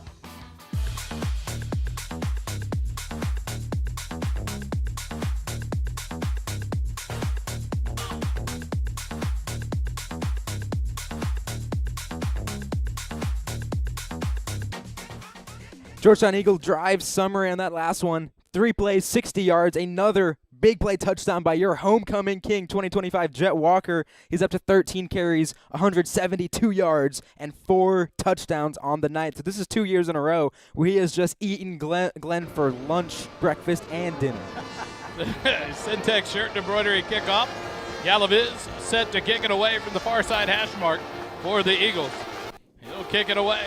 And there is the big leg kick that we expect out of Galaviz. He has shown that he has the leg, and he kicks it well into the end zone for the touchback. And Glenn will take over 1st and 10 at their own 25. Right out to the 25-yard line. But what a run there by Jet Walker. And Dave, he was right in front of you as he came down. But just the ability there, the speed, but yet then the cutback to make a man miss and then outrun him to the end zone. Yeah, I've seen Jet run a few times, so I immediately stepped back about 5 yards because I've had a feeling he does not go out of bounds. He'll go contact, and that's why he cut back in right here at the 20 and just took it to the house. He has such confidence in his abilities, like you just mentioned. He refuses to go out when he thinks he can continue to make a play happen. Cuts back inside, makes people miss, outruns like 3 more Grizzlies to get all the way to the end zone. Carter back out, 1st and 10 for the Grizzlies. 3:25 remaining. Hands it off, coming to right side. Ortiz. He'll get 1 yard on the carry up to the 26 before being dropped there. Tennyson Dean, Cole Mitchell in on the tackle. Here is the first time we'll see Keaton Gordon back in the ball game in the backfield, the big senior running back. He was a danger 2 years ago as a sophomore, and then again last year, and he has been a stable horse for this Glenn Grizzly running game. And so I didn't know how long it was going to be a bad thing if he's out here in the rest of this game, but the big Gordon running back in for the Grizzlies on 2nd and 9. 2 receivers left, 1 right. Fake the handoff. Look at it pass. Pressure coming. Throw it out, and it's incomplete. Easton Smith waving it incomplete, making it easy for the official as it was overthrown over the head of Luwazna. That's a cool name, but it's hard to say. That was one of the few times that Luke Carter has had some time in the pocket, but now the secondary just plastered everybody, nowhere to go with the ball, and Carter knows in the back of his head he doesn't have all day, regardless of how good a pocket looks in a moment, it can collapse in an instant. And so he just kind of chunks it, hoping maybe a flag potentially thrown. No flag, though. Incomplete pass brings up 3rd and 9. It's crazy because you look at this offensive line for Glenn, and 2 out of the 5 are just massive, but I guess it's just our guys are so shifty, so fast, and so strong because of the weight and strength and conditioning in the offseason. They're just getting through them. They're getting around them any which way, and they're really creating havoc in the backfield. 2:38 remaining here in the 3rd quarter. 3rd and 9 for the Grizzlies from their own 26. Carter rolls left, being pressured, throws on the run, and outside the arms of his receiver, Peter Sura. It's incomplete and brings up 4th and 9. And it looks like here comes the Grizzly punt team. They try to change the pocket and they change the angle a couple times, which is a traditional way to kind of negate a pass rush. The problem is whenever you have a quarterback who's out of rhythm, it's tough to ask him making a throw on the run, going left, throwing all the way to the left to the sideline. It's a tough throw. It falls incomplete there, and a 3 and out for Glenn. Looks like Georgetown has the punt block dialed up here. Erickson stands about his own 46, 47-yard line. 2:31 remaining. Ortiz gets it. He'll get the punt away. And a good punt. Far side. Bounces at the 41. Erickson will take it at the 39 and get back to the 41. Before being knocked out of bounds, Georgetown will have it 1st and 10 at their own 42-yard line with 2:21 remaining here in the 3rd quarter. McDougal back out with the offense as they huddle up on the sideline. You wonder at what point you might see Royal Mitchell, the backup sophomore, into the ball game, and you might see a little less of the homecoming king. Now, you look at Jet Walker, he's got his arms around Zach Guyton. His helmet is in his hand. Guyton's helmet is still on. We may be done seeing the Jet Walker tonight. And if we are done, it was a performance that you got to write home once again about. 13 carries, 172, 4 touchdowns, 13.2 average. What a night for the homecoming king. 3 receivers left, 1 right. Weston Stewart in the backfield to the left of McDougal. Far side hash mark on 1st and 10. Terosian in motion to the left side. Snap back, fake the handoff. Hit Xavier Warren in the flat. Make a man miss, got a block. Up past the 45, spins out of trouble at the 50, and then he'll be taken down there. And a little extra out of Victor Bala again. He makes the tackle, but then throwing the leg of Xavier Warren. There's no need to try and twist his leg off. And Warren came off the field clearly unhappy about something. He was shaking his head, and maybe it was the hit on that he got a little bit extracurricular, like you guys mentioned. But you hate to see it so chippy. Well, hats there's off. That leader there, Dave. Jet Walker walks right up to Xavier. Yeah. Hey, you're good. You're good. You're good. Calming him down, keeping him in this ball game. 3 receivers right, 1 left. Terosian closes in, right side of the line, hand it to Weston Stewart, left side, gets a block, kicks out past the 50, up to about the 46-yard line. That's an up or a borrow for Morrow. First down. I see some replacements on the O-line. 65. Oh, you're right. Colby Hyatt Jr. Colby Hyatt in there. He's on the left end in place of Sam Lopez. And we'll start to see some of these subs come into the ballgame for this Georgetown offense and defense, I believe, here, especially once we get to the end of this third quarter. Clock runs under a minute, 5 seconds remaining. 2 receivers left, 2 right. Clap of the hands, hand it to Weston Stewart. Right up the middle, shifts to the right, makes a man miss all the way up to the 40-yard line. That's a gain of 6. That'll bring up 2nd and 4 for the Eagles. They'll have to snap it one more time here in the third quarter. These running backs are all just so good with the balls in their hands. That time, a 6-yard carry, making men miss, shifting through that. Really was a very small hole to go through there, but he manages to get through, get 6 yards on a play that maybe looked like it had 2. These running backs are just so impressive. And the run block on these guys is incredible. They grab their D linemen and they don't let them. It's fun. 2 receivers right, 1 left. 2 running backs in the backfield beside McDougal. Snap back, fake the handoff, look at a pass right across the middle. Nope, steps out of trouble. McDougal's going to run. He's got room, 35-30. He'll slide down. It's a borrow for Morrow, first down. What a run there, and a good job by McDougal to get down and not take the big hit. But it's up to the 29-yard line of Glenn. He's happy. Look at that. McDougal is celebrating. He's like, yes. The clock starts, and it's going to run out the end of the third quarter. We go to the fourth quarter when we come back. 38-7, Georgetown leads it. Eagle football continues in a moment. Insurance, financial, and HR services are more valuable when they consider your specific needs. That's why Higginbotham Insurance Brokers works hard to understand your priorities so we can get you covered on day one and provide year-round value. From risk management and claims advocacy to benefit plan design and administration, the specialists of Higginbotham are here to turn your uncertainties into possibilities. Contact Jay Hubenak at 737-245-1303 or visit the website at higginbotham.com.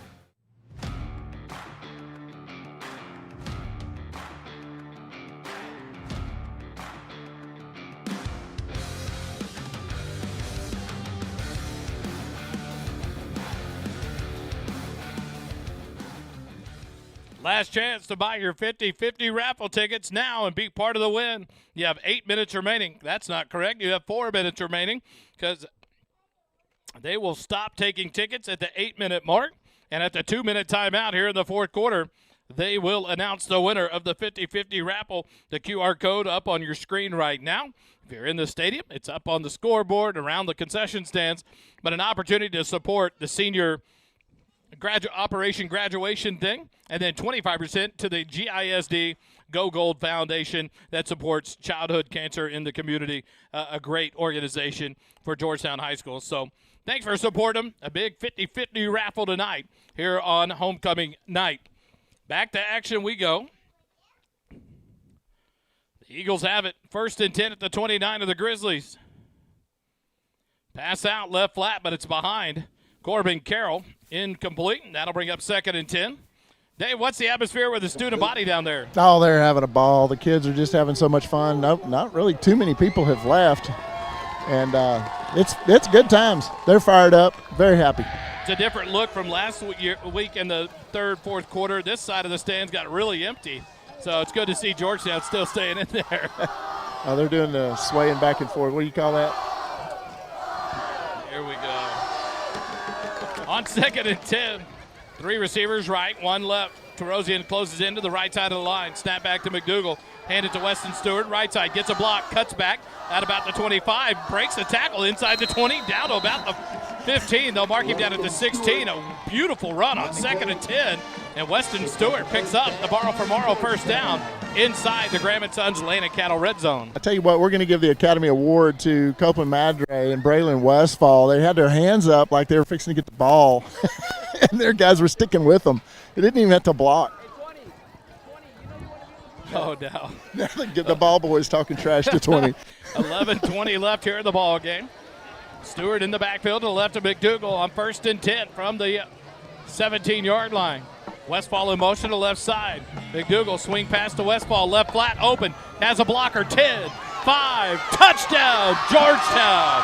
Corbin Carroll blocking like a champ on the outside. And the Eagles score quickly here in the fourth quarter to extend their lead. might be the easiest touchdown Glenn Westfall's ever going to have. He could have walked and gotten into the end zone with how well Carroll was blocking downfield, and nobody went with him on the motion. So all McDougal has to do is snap and pitch it out. No one's flowing with the action. All you need is that one block, and Carroll's got his guy in the end zone.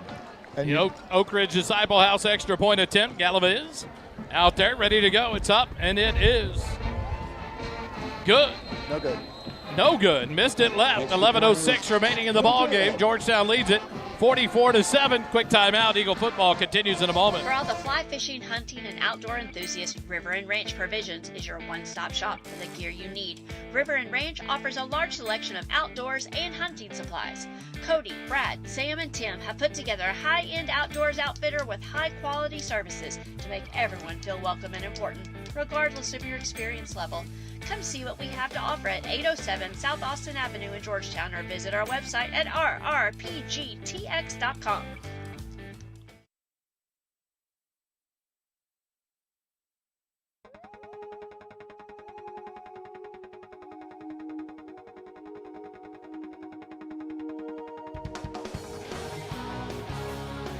Back live in the JCT Memorial Broadcast booth, brought to you by JMT's. Hold it. The Georgetown Eagle touchdown drive summary. Last drive, 7 plays, 59 yards. Took 3:02 off the clock. Probably the easiest touchdown Brendan Westfall's ever going to have. Corbin Carroll was blocking his guy all the way into the end zone. He could have walked in and scored. And the missed PAT, I mean, Gallivis has kicked a lot of PATs tonight. I don't hold that against him. And is into the wind, too. It's tough right there because it's into the wind. The wind is still getting it down here. He just wanted to remind us he is real. He's a human.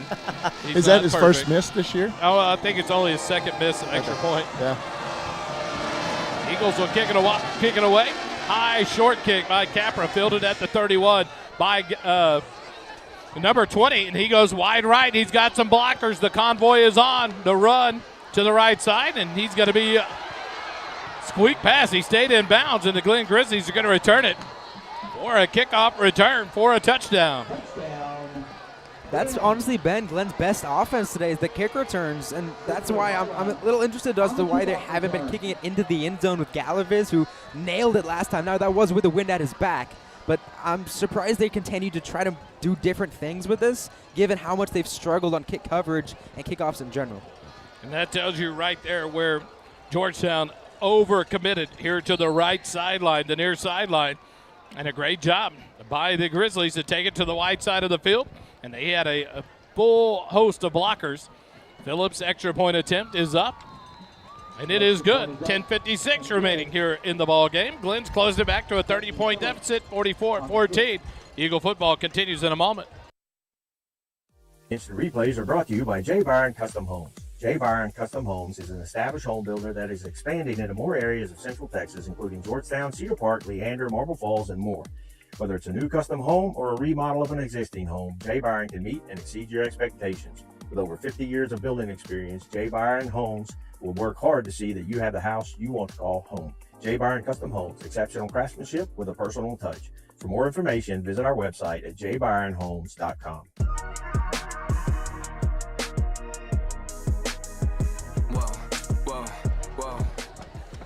Back at Burkle backfield, holding a Glenn Grizzly touchdown drive summary. It took 10 plays. They took the kickoff back for a touchdown by number 20. And that's been an issue for Georgetown. Probably their biggest issue that's lasted so long is their kick coverage. They've tried a whole bunch of different kickoffs, whether it's with 3 kickers who kind of rotate and who they're sending, where they're kicking to, how far they're kicking it. Nothing's really seemed to stick right now. And now another special teams challenge here with Glenn probably going with another onside. They got their first one. Georgetown's special teams, rather, is going to have to try to secure this football. Trenton Phillips tee it up for the Glenn Grizzlies. Cole Mitchell, Tennyson Dean. He gets it's a great hands team. Trenton Phillips ready to kick it away. He will kick it near side, fielded right in the middle of the field by the Eagles at the 46-yard line. Cade Erickson on the recovery. Recovered by Cade Erickson. And a good job there by Trenton Phillips. He went a little up. Everyone was heavy to the far side of the field for Georgetown, only a few over here. But Cade Erickson doing a good job of fielding that kick, and the Eagles take over 1st and 10 at their own 46-yard line. Yeah, you've got to have great reaction time to play corner, and he has been our best corner, I think, so far this season. His ability to break on the football on the defensive side, but not just that, his play recognition, his football IQ is just really, really impressive to watch right there. He doesn't flow with where he expects the ball to go. He stays put in his station and is able to field the onside kick with no difficulty. We're going to mark Georgetown starting at the 47-yard line with 10:56 remaining. Royal Mitchell here in the ball game, and this is the sophomore, Royal Mitchell, in at quarterback, the 5'11". Let's see here. Nope. Where is he? Number 10, 6 foot, 165-pound lefty. Mitchell in there, hands it off. Weston Stewart coming near side. Gets outside the numbers, lowers the shoulder, and a nice job there. Takes a shot at number 20, Victor Bala, and he gets 6 yards on, or let's see, 4 yards on the carry up to the 49 of Glenn. That'll bring up 2nd and 6 for Georgetown. Nice run there by Weston Stewart. He'll stay in the ball game along with Zach Guyton. Jet put his helmet on. I think he faked us all out. He was going in for the hands team. He knew right away, I think. Oh, okay. Yeah. He's not out there right now. Will Davies is going to have fun with number 20 now, Victor Bala. Davies on the near side, 2 receivers wide left. Guyton and Stewart on either side of Mitchell. Fake the handoff pass, but it's batted down and caught off the deflection. Zach Guyton breaks the tackle, 30, 25, tripped up, nope, keeps going, 20, and then taken down inside the Graham & Sons Landon Cattle red zone. I think Braylon Deloche, number 9, I think was the one that tipped it. What a heads-up play by Zach Guyton. The ball was deflected, and Guyton had hit in his hands. He caught it and took it all the way down to the 18-yard line for a Morrow first down. That was the longest completion Georgetown's had on the night right there. I mean, you've heard like the immaculate reception. That was almost like the immaculate deflection. That is a good one. I mean, what a play right there. More like the accidental deflection. 2 receivers left. Zach Guyton in the backfield to the right of Mitchell. Mitchell will hand it to Guyton. Cuts back right up the middle inside the 15, 10. Runs over a defender inside the 10, down to the 8-yard line. And it looks like that's going to be enough for another Morrow first down. And it'll be 1st and goal from the 8-yard line. 9:15 remaining here in the ball game. And McDougal's coming back onto the field for this play. Royal Mitchell comes out. Brody Herman in. Gus Papa Constantino, the Papa, in there at fullback. Zach Guyton in the backfield as well. You know, I love all the talent that Georgetown has. We're able to, switch people in and out. And, it's next man up. There's always somebody that can come in, and that's going to pay off big time later in the year. Corbin Carroll wide left. No receivers right. McDougal under center. Snap. Fake the pitch, hand it off to Rosian on the end around. He'll cut back inside the 5, down to about the 2-yard line, down to the 1. Nice hard run there by T-Row. It'll be 2nd and goal from the 1-yard line. What a play call there, something we haven't seen all year. A really nice wrinkle because they set up the toss already earlier in the game on the goal line on the left side of the field. That time they go back to the same formation, fake the toss, and they wrap Rosian to the other sideline, trying to go misdirection against the flow of Glenn Grizzlies defense. Right there, a great job by recognition by 22, Eric Hughes, to make that touchdown-saving tackle, though. 2nd and goal from the fake the handoff again. Gives it to T-Row, and T-Row, he's going to be marked short about the 6-inch line. They're trying to get Terosian into the end zone for the touchdown.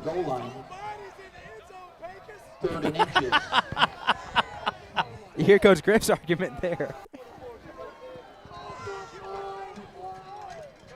Coach Griffin down there chatting with the line judge.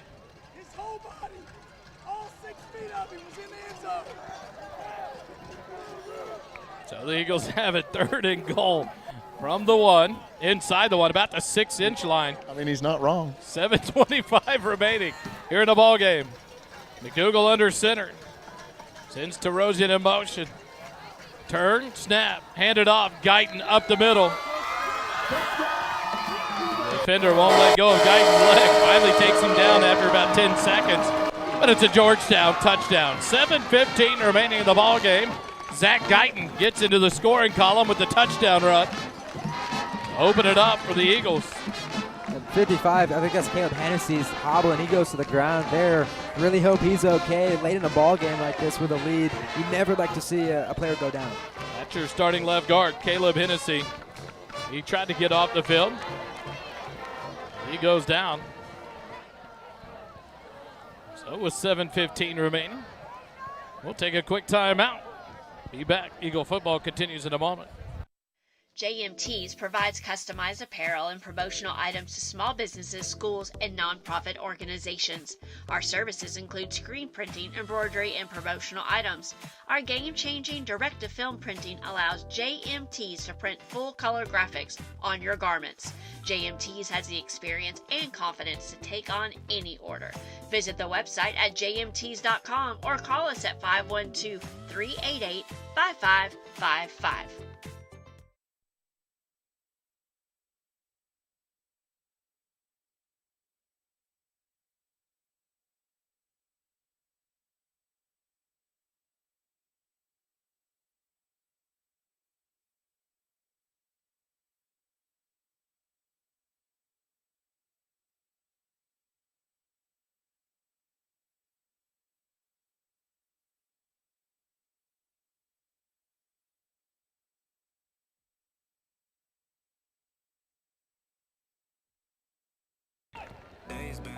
Some Royal Tea bringing us back live. Hennessy helped off the field. Walking gingerly there, so hopefully Caleb's all right. And now the Oak Ridge Disciple House extra point attempt. Off the foot of Galaviz. Snap is back. The hold is bobbled. Galaviz. Kick, I don't know if it's blocked. The ball's loose. The Grizzlies pick it up. They'll be thrown to the ground. Nope, they pitched out. Georgetown had it. A little shoving going on there between 12 and 99. So A.J. Stevenson came away with it, but the Georgetown extra point is no good. 50-14, Georgetown leads it. Eagle football continues in a moment.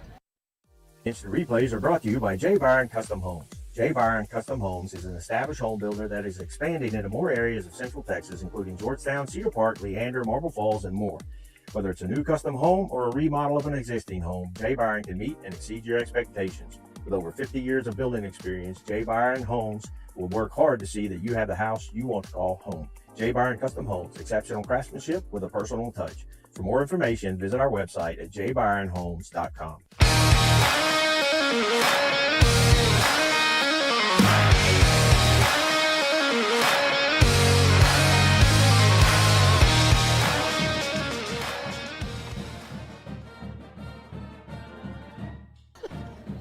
Back live, Merkel backfield.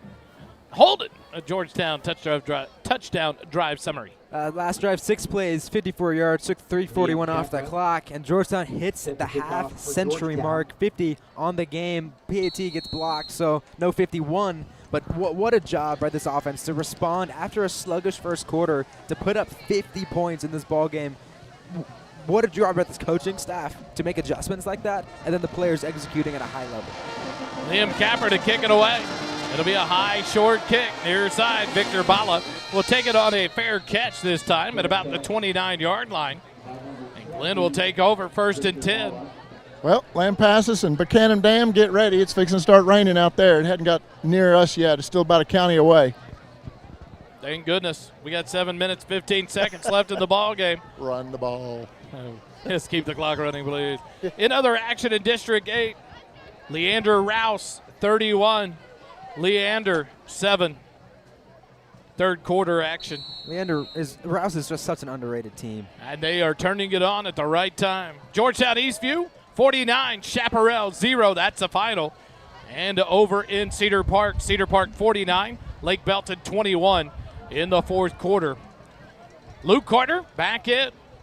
He'll fake the handoff, roll to the right, look at the pass, throws on the run, overthrows his receiver. It's incomplete, going for Lord on the far side.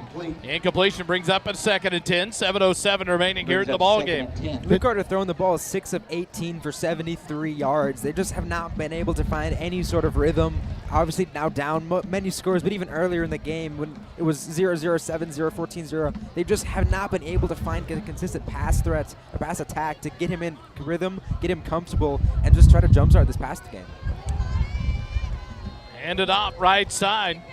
And a good run there. I believe it was J.J. Ortiz again, number 3. Nope, Keaton Gordon, number 4. On the run, he'll get about 6 yards. It'll bring up 3rd and 4 now for the Grizzlies. Clock continues to run under 6:45 remaining. in the ball game. And that is the most important thing, is just trying to get all your guys healthy. You saw Gordon leave the field there. He took another big shot at the end of that run. One receiver left, one right. Carter fakes the handoff, being pressured on the run, tries to get out of way. He's going to throw it out of bounds underhanded as Quentin Rock hits him. Quentin Rock going to give him a pat on the helmet over in the side of the field for the Grizzlies. Some fun fact trivia. Carter was a quarterback his freshman and sophomore year at Georgetown, switched to safety on JV. That's why all the kids know him on the sideline every time he comes towards the Georgetown sideline. That's what y'all were saying. He played at Georgetown. Yes, Carter, sir. he transferred over to Glenn. Caden Sherrod just verified it. I went and asked him. He's like, yeah, freshman year, sophomore year, he's a QB, and then he was a safety on JV last year. 4th and 4 for the Grizzlies from their own 36-yard line. It's going to be a punt from J.J. Ortiz. He'll get it away. Nice punt, high, near side. It'll bounce at the 26, inside the 20, down to the 15, and it continues to take a Grizzly roll. And it'll be down inside the 12 at the 11-yard line. That's where Georgetown will take over. 5:42. Well, the clock's continuing to run. 5 minutes, 40 seconds remaining here in the ball game. Georgetown will take over 1st and 10 at their own 11-yard line. Guys, I swear this wind is picked up. You're almost going to have to call the highway patrol to get that ball. It was going to go down the interstate.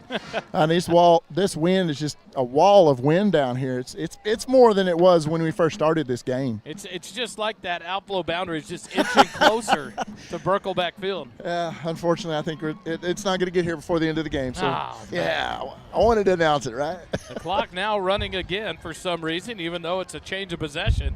Under 5.5 minutes left. Royal Mitchell back in at quarterback. 2 receivers right, 1 left.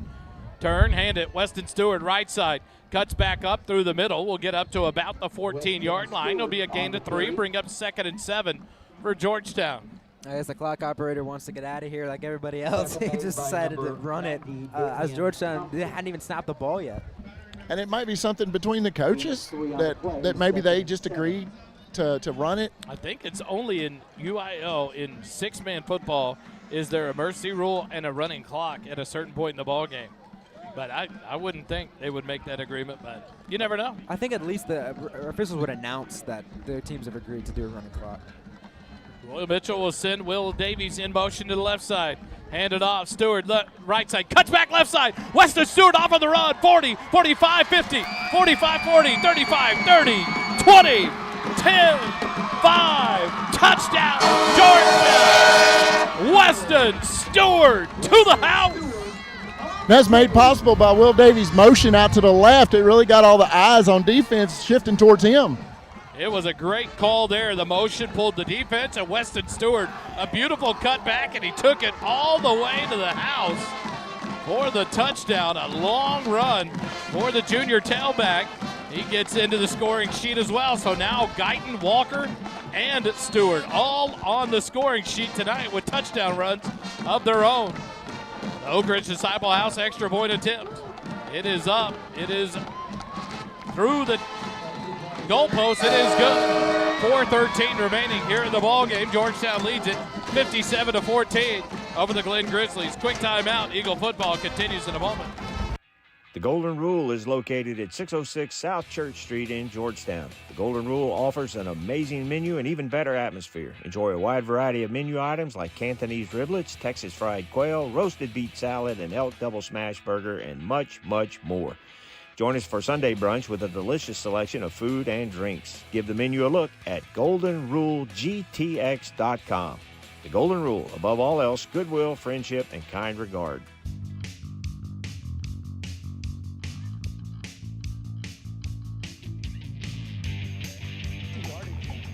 Back here at Birkelbeck, and it's a Georgetown scoring drive summary by Holden.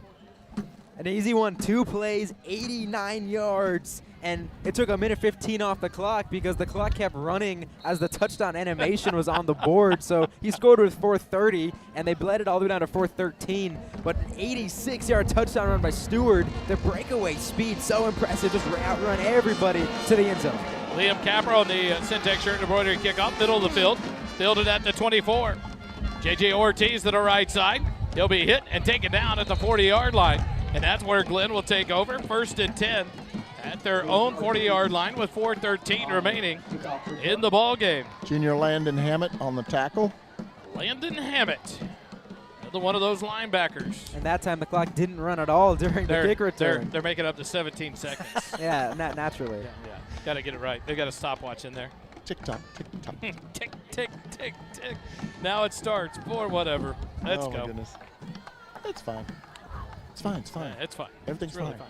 Texas Huntingham, go visit them on Williams Drive. They are doing a great job of getting involved in the community and do a great job providing breakfast tacos with sponsors here in the community for the football team. Handoff coming left side. Fuller.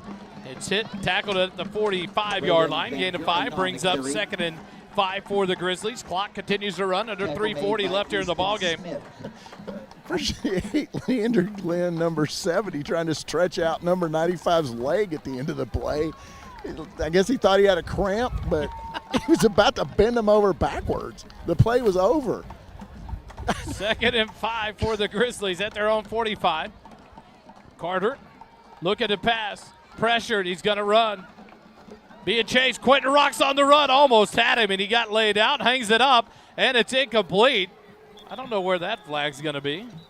Unless you call holding on the defensive back. They might get 19 with contact as the receiver, number 4, is trying to come back to make the catch. Nonetheless, Luke Carter took a shot. 18, 15 yards previous spot. I saw my first flash of lightning in the sky out to the north, so let's get this going. Jackson Laughlin, the senior defensive back, called for the pass interference. I tell you what, though, Luke Carter paid the price on the near sideline. He was turning to contort his body. Quentin Rock couldn't get it to him, and someone was coming up the line and laid Luke Carter out when he got rid of the ball, which I think contributed to that underthrown pass. But the defensive pass interference gives the Grizzlies a first down, 1st and 10 at the Georgetown 40. 3:02 remaining. Carter rolls right, looking right.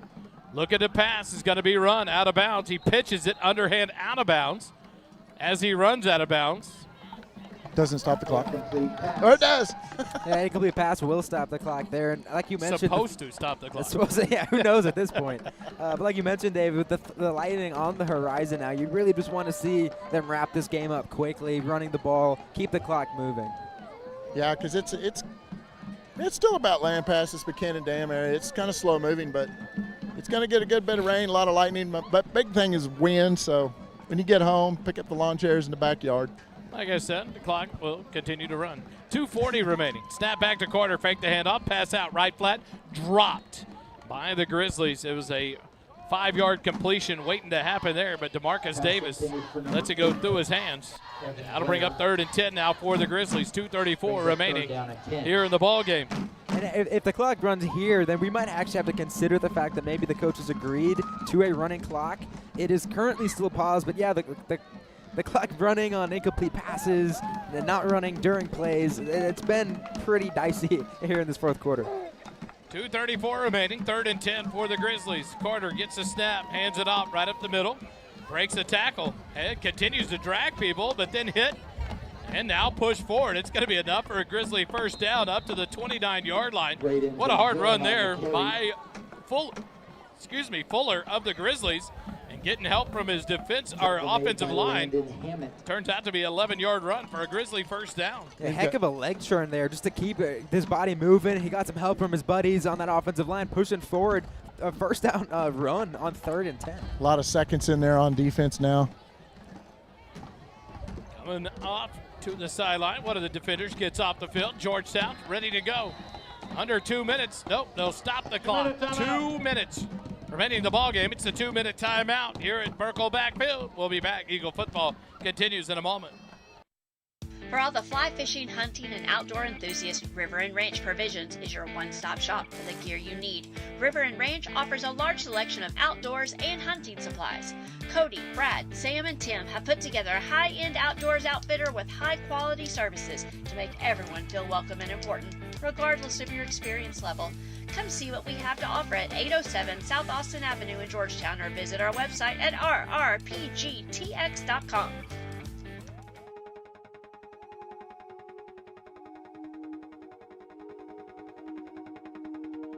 Back live, Burkle backfield. Nick Burrell, you've won. Congrats to Nick Burrell. Congrats and thank you to everyone that contributed and bought tickets in the 50-50 raffle tonight to raise money for a senior project graduation and for the GISD Go Gold Foundation. Snap back to Carter, fake the handoff, pass left flat, skipped in, but nope, good catch called, but then knocked out of bounds. Hammett on the tackle alongside number 22, Evan Carson. It's not going to be enough for a first down. Clock will continue to run. Got down to the 23-yard line. It's going to be second and about 4 for the Grizzlies as the clock runs under a minute 40 remaining. We talked about this game potentially being a trap game, look-ahead moment for the Eagles, but this coaching staff has just done such a phenomenal job of stealing these players' mentalities to focus each and every week. Carter in the shotgun, hands it off, coming near side. Stacked up in the backfield, Keaton Gordon breaks out of a tackle and then gets tackled forward for about 1 yard. It was about to be a 3-yard loss, but a good job by Gordon to keep his legs moving. And he'll get forward for a 1-yard gain. It'll bring up 3rd and 3 now for the Grizzlies as we go under 1 minute remaining in the ball game. Quentin Rock and then number 70, Grandusky. They both had hands on each other. It's like, all right, who's going to let go first? Oh, yeah, they might give each other a hug. I don't know. Carter in the shotgun, near side hash mark. 2 receivers right, 1 left. Snap back, looking left. Gonna pass there, now has to roll. Scrambles for his life to the right side. Being pressured and now gonna be sacked all the way back. He'll go down at the 35. They're gonna spot him at the 30. Quentin Rock out there alongside number 41 for the Eagles, Ethan Casey. Clock's running. Clock continues to run under 25 seconds. 4th and 12, all the way back to the 31. And I don't think the Grizzlies are going to worry about snapping another play. Georgetown advances to 7-1 on the season, 5-0 in district play. Now they're going to hurry up and try to get a play off. 3 seconds remaining.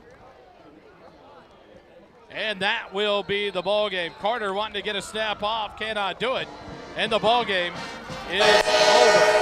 Georgetown 57, Glenn Grizzlies 14. Georgetown wins it by 43 over the Grizzlies and improve to 5-0 in district and stay atop the standings.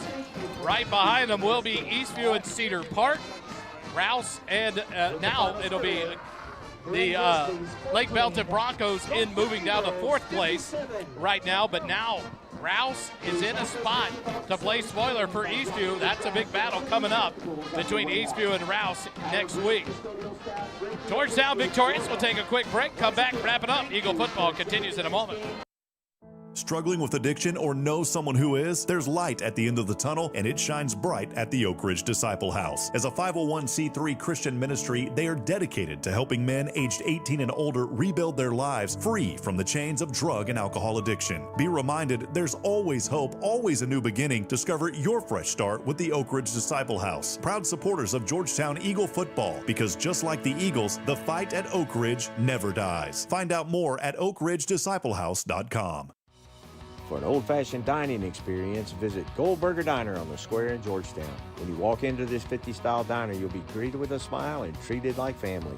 Enjoy breakfast served anytime or come for lunch or dinner and enjoy a great burger, chicken fried steak, old-fashioned liver and onions, or any of the great tasting food on our menu.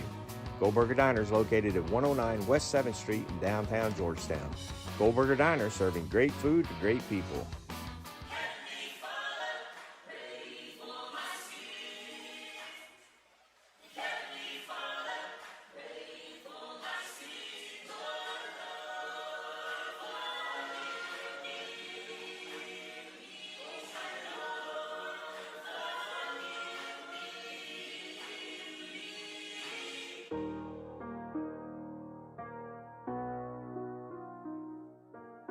It's like it's spiritual work going on.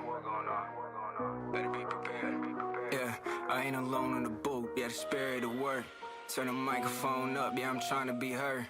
Demons calling me up. Still been reading the word. A couple questions I need answering. I'm down for the search. So help me, Father. Help me, Father, man. I need it. See if we can go down to Dave, talk to Coach Laux, the defensive coordinator for your Georgetown Eagles. Guys, we've got Coach Laux down here. How about that defensive presence tonight? You just got to be so proud of your defense and how well they're playing lately. Absolutely, man. These guys the last few weeks have been bought into what we're doing. They're growing up a lot since those first couple games, and they're starting to play together and understand kind of what we're doing defensively. And, I mean, they're making me look good. I'm just making the calls. They're flying around making plays on the ball. So we've been talking about their maturity and how much they've been growing up this whole season. And you know, each week is a different kind of test. This one was a different one because you're facing an 0-7 team that's got nothing to lose. So you got to be really careful. So how do you prepare them to be ready for anything? Yeah, I mean, I kind of warned them about it because they're down, I think, 28-0 against Cedar Park last week, and they're going to keep trying to score. They're not going to give up. I kind of stressed that we got to put the nail in the coffin and just keep coming at them because they're going to score, they're going to onside kick. They're going to score, they're going to onside kick. And I didn't want to get into a 31-48 game or something like that where we had to be in the crunch time at the end. So they did a great job of bowling up at the end and finishing the second half. Well, we just love watching the defense get the ball back to the offense and how well they're doing. So hats off to you, and you keep it up. All right. Thank you very much. Appreciate it. Thank you. Guys? The Georgetown Eagles win at 57-14 over the Glenn Grizzlies. Dave, we'll keep it with you real quick. Your final thoughts on this one? You know, we needed to get out of here and stay on top of district, and they did just that. We've got the best coaches, the best kids, the best fans, the best, student trainers. It's truly a special school, but everything comes together sometimes, and they managed to get out of here with a win. Yeah, Leander Glenn scored some points on us, but our defense kept giving the ball back to the offense, and our offense will score whenever they want, for the most part. So it's really proud of everybody. They make the adjustments when they need to, and they get the job done. And a lot of great athletes on both sides of the ball. Holden, your final thoughts on Georgetown's victory? Just overall, such an impressive performance for them. There's a couple numbers that really stand out to me. Firstly, Glenn was 4 of 16 on third down attempts. They didn't have a single conversion in that first half. They were 0 of 7, and the second half they were 4 of 9. So a little bit better, but still, for the most part, Georgetown's winning those critical downs. The other number, Glenn averaged 3.7 yards a play, which is just a huge shout-out, huge testament to that defense, how well they were playing. Really only net up 7 points, the other 7 coming on that big kick return. 2 things for me. The defense continues to shine bright for this Georgetown team, and they keep answering the call. No matter what gets thrown at them, the styles, the reasoning, the thoughts, I could throw any playbook at you because we don't care at this point, and they answer the call. They keep responding and flying around making plays. 2, this running game is fun to watch. Guyton, Stewart, Walker, of course, he does Jet Walker things every time he touches the ball.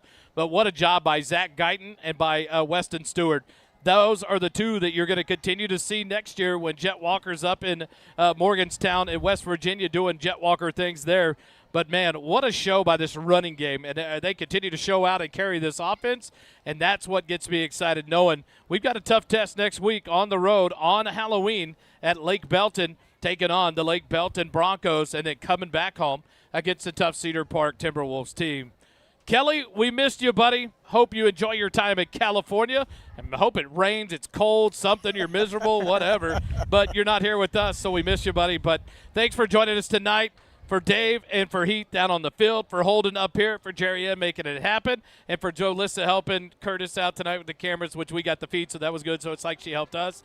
We thank her. I'm Wally Harmon. Thanks for all our sponsors. Thanks for making this happen. Remember, Georgetown, they are in first place. Congrats to the Lady Eagle volleyball team. They're district champs. Georgetown in charge of their run to a district championship. It's a great time to be an Eagle. Have a good weekend. Stay dry. Stay out of the storms. Batten down the hatches, boys.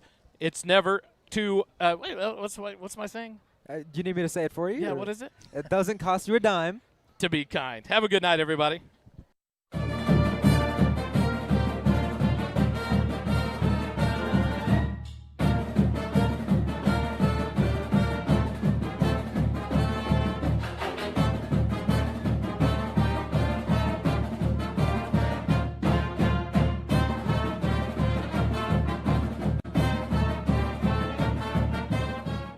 Hey, check this out. We're not going. I just cut the final scroll. Sorry.